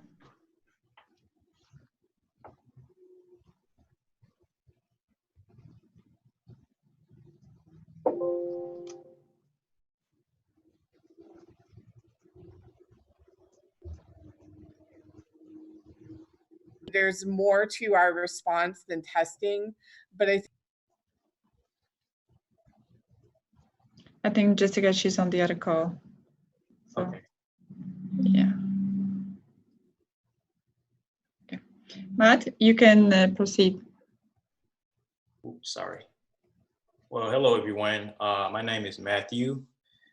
So basically, I had the implementation of texting phase 2 project.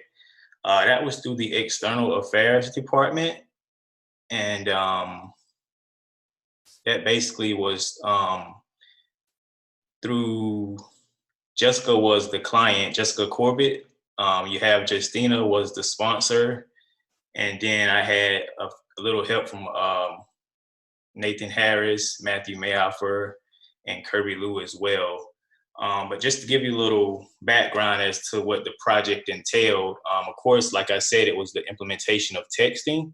So obviously right now, Fulton County uses Constant Contact to keep in touch with the residents of Fulton County. So for those of you who don't know, Constant Contact is basically a email marketing platform. So right now they send out emails to pretty much keep in contact with the residents. So what they were wanting to do was kind of transition from using email and go into implementing text to stay in contact and update the residents of Fulton County.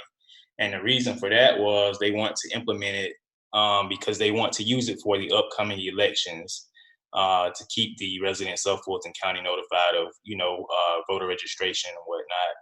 It was also, we talked about maybe using it for court issues, as far as like if you have an upcoming court date, it would send you a notification for that as well.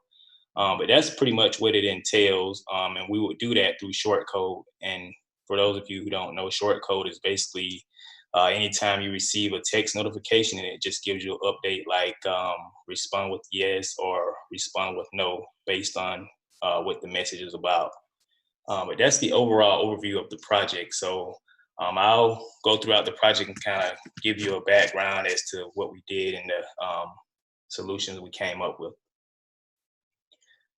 So as far as the project organization, so like I said, I'm Matthew. So basically, it was just me on the team. So I was the team lead and basically the project manager. So I dealt with everything as far as conducting the vendor analysis, cost analysis, policy analysis, and just the weekly presentations and deliverables. I was able to deliver on that. And then next we have the user requirements. So this is on the user end. So basically Fulton County residents that want to receive text notifications in regard to elections. Also you have Fulton County residents must opt in or opt out before they can receive the messages. Because that is basically a compliance issue. But so before you can send residents text, they have to opt into it before you can start messaging them. And then once residents opt in, they'll receive the notifications. And then you have the piece where you opt out, where residents no longer want to receive messages. They can reply with something as simple as stop, and they would no longer receive notifications from Fulton County. And next we have the project scope. This is kind of what we talked about when I first came onto the project, and the overall goal and what we wanted to accomplish by the end of the project. So you have the mission listed first, which would be just empowering citizens through information by communicating effectively. And then you have the overall scope, which was just to create an efficient and informed means of communication for Fulton County residents through short code SMS messaging. And then the goal finally, which is to form better communication by offering short codes to Fulton County residents. Once residents have signed up for the program, they would start to receive news-related text messages. And moving along, this is a list of a few applications that we use. Some of you may be familiar with them. If you're not, I'll kind of give you a background to a few of them. So like I said, right now, Fulton County currently uses Constant Contact, which is the email platform that they use to keep in touch with the residents. We also we worked with Twilio, which is another platform, but you had to integrate it with Constant Contact. But we already kind of had an account with Twilio, so that was an option to see if we could use a tool that we already had versus implementing something new. We use Qualtrics, which is basically a survey template, which I'll show you in a little bit. And we had MailChimp, Textiful, Simple Texting, and Zapier. So all of these are similar in some ways, but then they also are kind of different. So as we go throughout, I'll kind of tell you the background of it and why we came up with the solution that we did.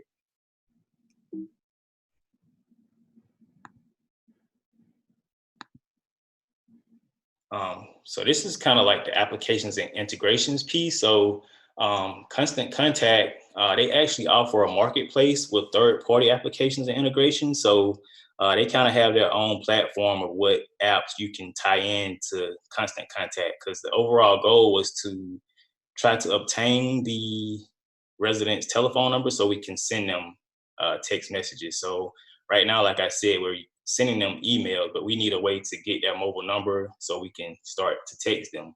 But before we can do that, we have to find a application that allows us to. So you have the apps, which just basically plug in the Constant Contact products, and that'll help you kind of move the efforts along. And then you also have the integration piece, which connects the products with the business tools. As far as this application, it kind of allows you to customize the templates. So you're able to obtain everything that you see towards the right. So as far as like if you need their name, if you would like to collect additional email address, you're able to collect a mobile number, text message. So this is a template that you're able to create questions and you can send that out and then it will pull the information back to you. Next, we kind of have pilots that we worked on. So this was important because before you implement anything, you kind of want to do a demo or a pilot run just to see, first of all, how it works, if it'll work, how effective it will be, or if the residents are actually interested in it, because you don't want to implement something that obviously the residents won't use, because that'll be just, a waste of money and time. So I think the pilot was effective in gauging how helpful it'll be if we were to implement it. So the first one that we tried was Qualtrics. So as I mentioned earlier, as far as the applications that we use, so Qualtrics is basically just the experience management company, but in a nutshell, they allow you to create custom survey templates. So if you send out a survey, obviously you can create any questions that you like to ask, and then the residents can respond to those questions, and then we would get the information that way. It's a lot similar to Twilio. It allows us to leverage the emails that we currently have on file. So right now, Fulton County has about 25,000 emails on file. So we would like to leverage those emails on file to obtain the resident's telephone number. And then Qualtrics also has a data tracking tool. So this is important because it allows you to gauge how many residents are responding, who said yes, who said no. So you always kind of want to keep track of the numbers as far as, the metrics and the responses that you're receiving back on different products. So this is the Qualtrics survey template. So it's kind of similar to the one I showed in an earlier slide, but it allows you to go in and customize the questions that you want to ask. So like the first one says, do you give consent to opt in to receive text? So you can select no or yes. And then it says, like, would you like to receive voter registration in regard to the upcoming elections? And then the third question is you can input the mobile number. But when you create the survey, you can either do yes or no questions. You can do short answer. You can do multiple questions. So I think that was pretty good as far as giving you different options as to the questions you can ask and giving you different options as far as the feedback you can receive. And this is another way, because like I said, there were different ways we can get it out. So they have an email link, so you can send the link via email and get it out to the resident. You have a mobile QR code. So this is an actual working code. So if you take a picture of it now, it'll bring up a link on your phone and send you directly to the Hello, everyone. I just want to say thank you, Matthew. Great job. You have been so great on this project. Thank you. Thank you, Jessica. Oops. And but yes, so this is a working QR code. So basically, if you take a picture of it, it'll send you to the link, and it'll show you like the demo that we created. So that was neat as well, because that's just another avenue you could take as far as just having multiple ways to get the information out to the residents. And next we have the cost analysis. So before we can implement it, we had to look at different options we had and just see what's the most feasible and cost efficient way to implement it. We have a few listed, which was MailChimp, Text-to-Full Simple Texting, and Zapier added with Twilio. So we started out with a little more than this, but we were able to narrow it down to the ones that would be most beneficial. So this is a chart that we came up with, Nathan Harris and I. So it kind of gives you a base price, and then it lists the options that were most beneficial. As you can see, if you look at Text-to-Full, that one was around $24,000, and then the other two you can see are around $10,000. So that's why it's good to kind of do a cost analysis, because obviously you'll have some that are more expensive and then some that are cheaper. But just because you go a cheaper route doesn't necessarily mean that you'll get the most out of the product. So I don't think it's necessarily just about the money. I mean, it is, but it's also not. You want to get a working product that's beneficial to the residents overall. So you can kind of see a breakdown as to cost. And next we have, I wouldn't call it a recommendation, but the best alternative that we were able to come up with. So that was kind of basically MailChimp. along with simple texting. So simple texting is relatively the same cost as Twilio. And as I mentioned, Twilio is a tool that we already had in-house with Fulton County, but we looked at an additional option just to, get a point of view outside of what we already had, because it could be feasible to use something different. Then also simple texting, they have partnerships with Chick-fil-A, which is obviously an Atlanta-based company, Cisco, and then Stanford University. They have an annual billing option, which allows text to roll over, which is also important because if you're purchasing a short code and you're sending mass text to residents, if you don't use text within a certain time frame or a certain month, it's good to know that they can roll over and you can still use the additional that you didn't use. They had a free offer of 50,000 outgoing messages for government entities, and then they also support pretty much all major carriers within the US and Canada. So that was the best alternative.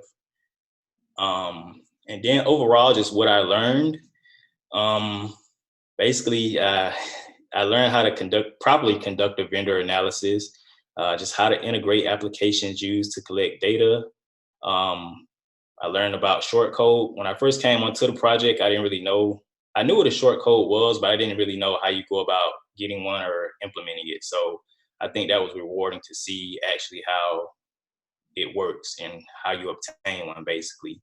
And then also leveraging the 25,000 emails of Fulton County residents to gather the mobile numbers. But just a couple of other things that I learned that aren't listed was just, like the other group stated earlier, just the communication piece. Once we went mobile and we weren't able to meet face-to-face, sometimes that could have been a little challenging, but I think communicating effectively helps you overcome that if you just stay in contact with the sponsors and with the client and the professors. I guess it could also be kind of a learning curve just with the different technology and things that you're working with that you may not have worked with before.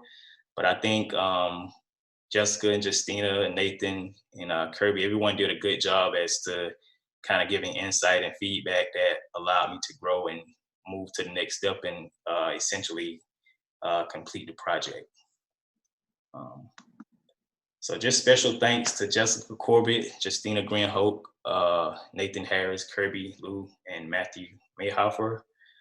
And that concludes the presentation. So the floor is open for any questions or feedback.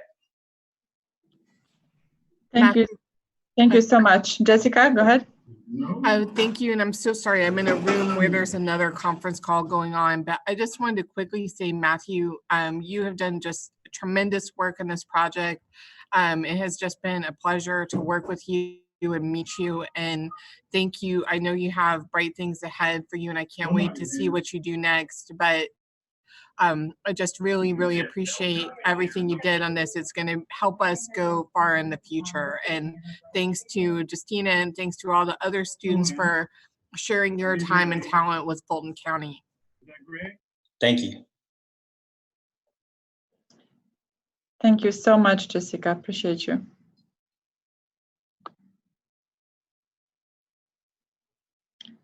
Let's see who has a question for you, Matt. And I am looking for a question. My favorite question is, what was your aha moment, Matt? My aha moment? Yeah. I think my aha moment was when we started working with Nathan and Matthew and kind of looking into different options that we had, looking into, because I did some research, but I think they opened my eyes to, there was a lot more out there that we could be looking at. So I think that was my aha moment when I started partnering with other people and was able to kind of get some insight onto other options we had. You've seen how extensive vendor analysis are, correct? Yes, I have. It's very important. Yes, correct.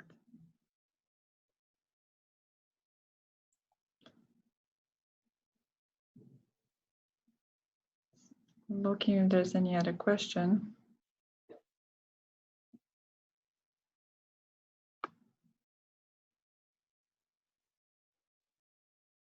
If there's no more questions, we're going to move forward with the closing remarks.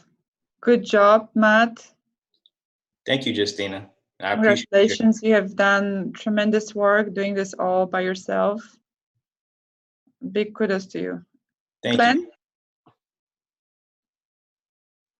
Hold on one second, Matt. I think Glenn wants to ask you a question. Glenn is doing good. Good. Glenn, do you want to ask Matt a question? No, I mean, you did a thorough job on the texting. You looked at all the major vendors in there. Presentation was very good. Thank you. Mhm. Thank you. I'm going to move everyone from attendees to panelists, and we're going to do closing remarks. Okay. Thank you so much for being flexible. We 12 minutes over the time. Please turn your camera on. We're going to take like a quick snapshot. So few housekeeping, guys, before Glenn going to do closing remarks. If you have any ongoing presentations reoccurring, please cancel those presentations. Oh wow, we should take a screenshot. Yes, we're gonna do a screenshot. Just those few information, please cancel those presentations, remove them from the calendar. Yeah, we should do a video. There we go. Ready, Dr. Hong, this is on YouTube Live, so you're gonna be able to go back to YouTube and see your pictures. Even working. Yes. And I also want to show you guys one thing. Okay. To stay in touch with everybody, please join our LinkedIn group. Can you see this? So. Yep. Yep. Please join the group so we can see what type of job did you get. If you are looking for a job, you can always post that information as well. We have students from previous Capstone projects, interns. It's all about the collaboration and networking. And also, I recommend if you're gonna put that information on your LinkedIn account, this project, you may want to link this YouTube video to your LinkedIn project. That's always your previous employees may want to look at your YouTube video and see what type of job you have accomplished here. Please ask. Cool. Awesome, thank you. Wonderful. And then a few more things. Donovan, make sure you get in touch with me. I still have things for you. Aisha, I still have a t-shirt for you. I own your t-shirt. And Dustin, I have a goodie bag for you as well. That's nice. Yes, yes. Few things. Okay, I think besides this, Glenn, you wanna? Yeah, no, I'll just say, we said it throughout the presentation, so that, they're very thorough, they're, high quality. The experience is probably just as fulfilling for me as hopefully it is for you. I thought it was a great, just a great day, but more importantly, a great capstone semester. I really appreciate everybody's input. Awesome. Yes, and thank you so much for being flexible and moving to this virtual platform. I'm really proud of you that you guys were able to move to the virtual platform and produce those projects so easily. I mean, this is remarkable. You did a good job, Justina, facilitating it. Yes, Justina, very good. Yeah, I really appreciate it. I know I have an emails to get out just before the day's end, but Justina, I appreciate all your leadership. I want to at least say that publicly. Yeah. And Justina, if you'd allow me and Destin to add to some of the notes, I'd like to share my screen to share something with you. Oh, absolutely. Hold on one second. Let me do the last screenshot and then I'll allow you to show. Wait, let me face the right way. Okay. Yeah, Justina, you need to teach me how to use it. The way you control the sessions, the speakers, I have no clue how you did this. I have those awesome helpers, Nathan and Kirby. They've been really helpful. So we've been doing lots of testing prior to this presentation. We want to make sure that it goes swiftly. Mm-hmm. So Okay, Shadi, what do you want to share? Yes. Let's see. Can you see my screen? Yes. All right. So we got together with Glenn and Dr. Hong, and we just wanted to give you guys a little certificate of appreciation. Destin and I definitely did not, expect the semester to turn out like this, but I'm glad we overcame the adversity, and we're all sitting here in button-ups, and I'm sure we have sweatpants on, but it's all good. Definitely want to say that all the work that you put in this project this semester, to make sure that everybody goes up above and beyond in their project, never goes unnoticed.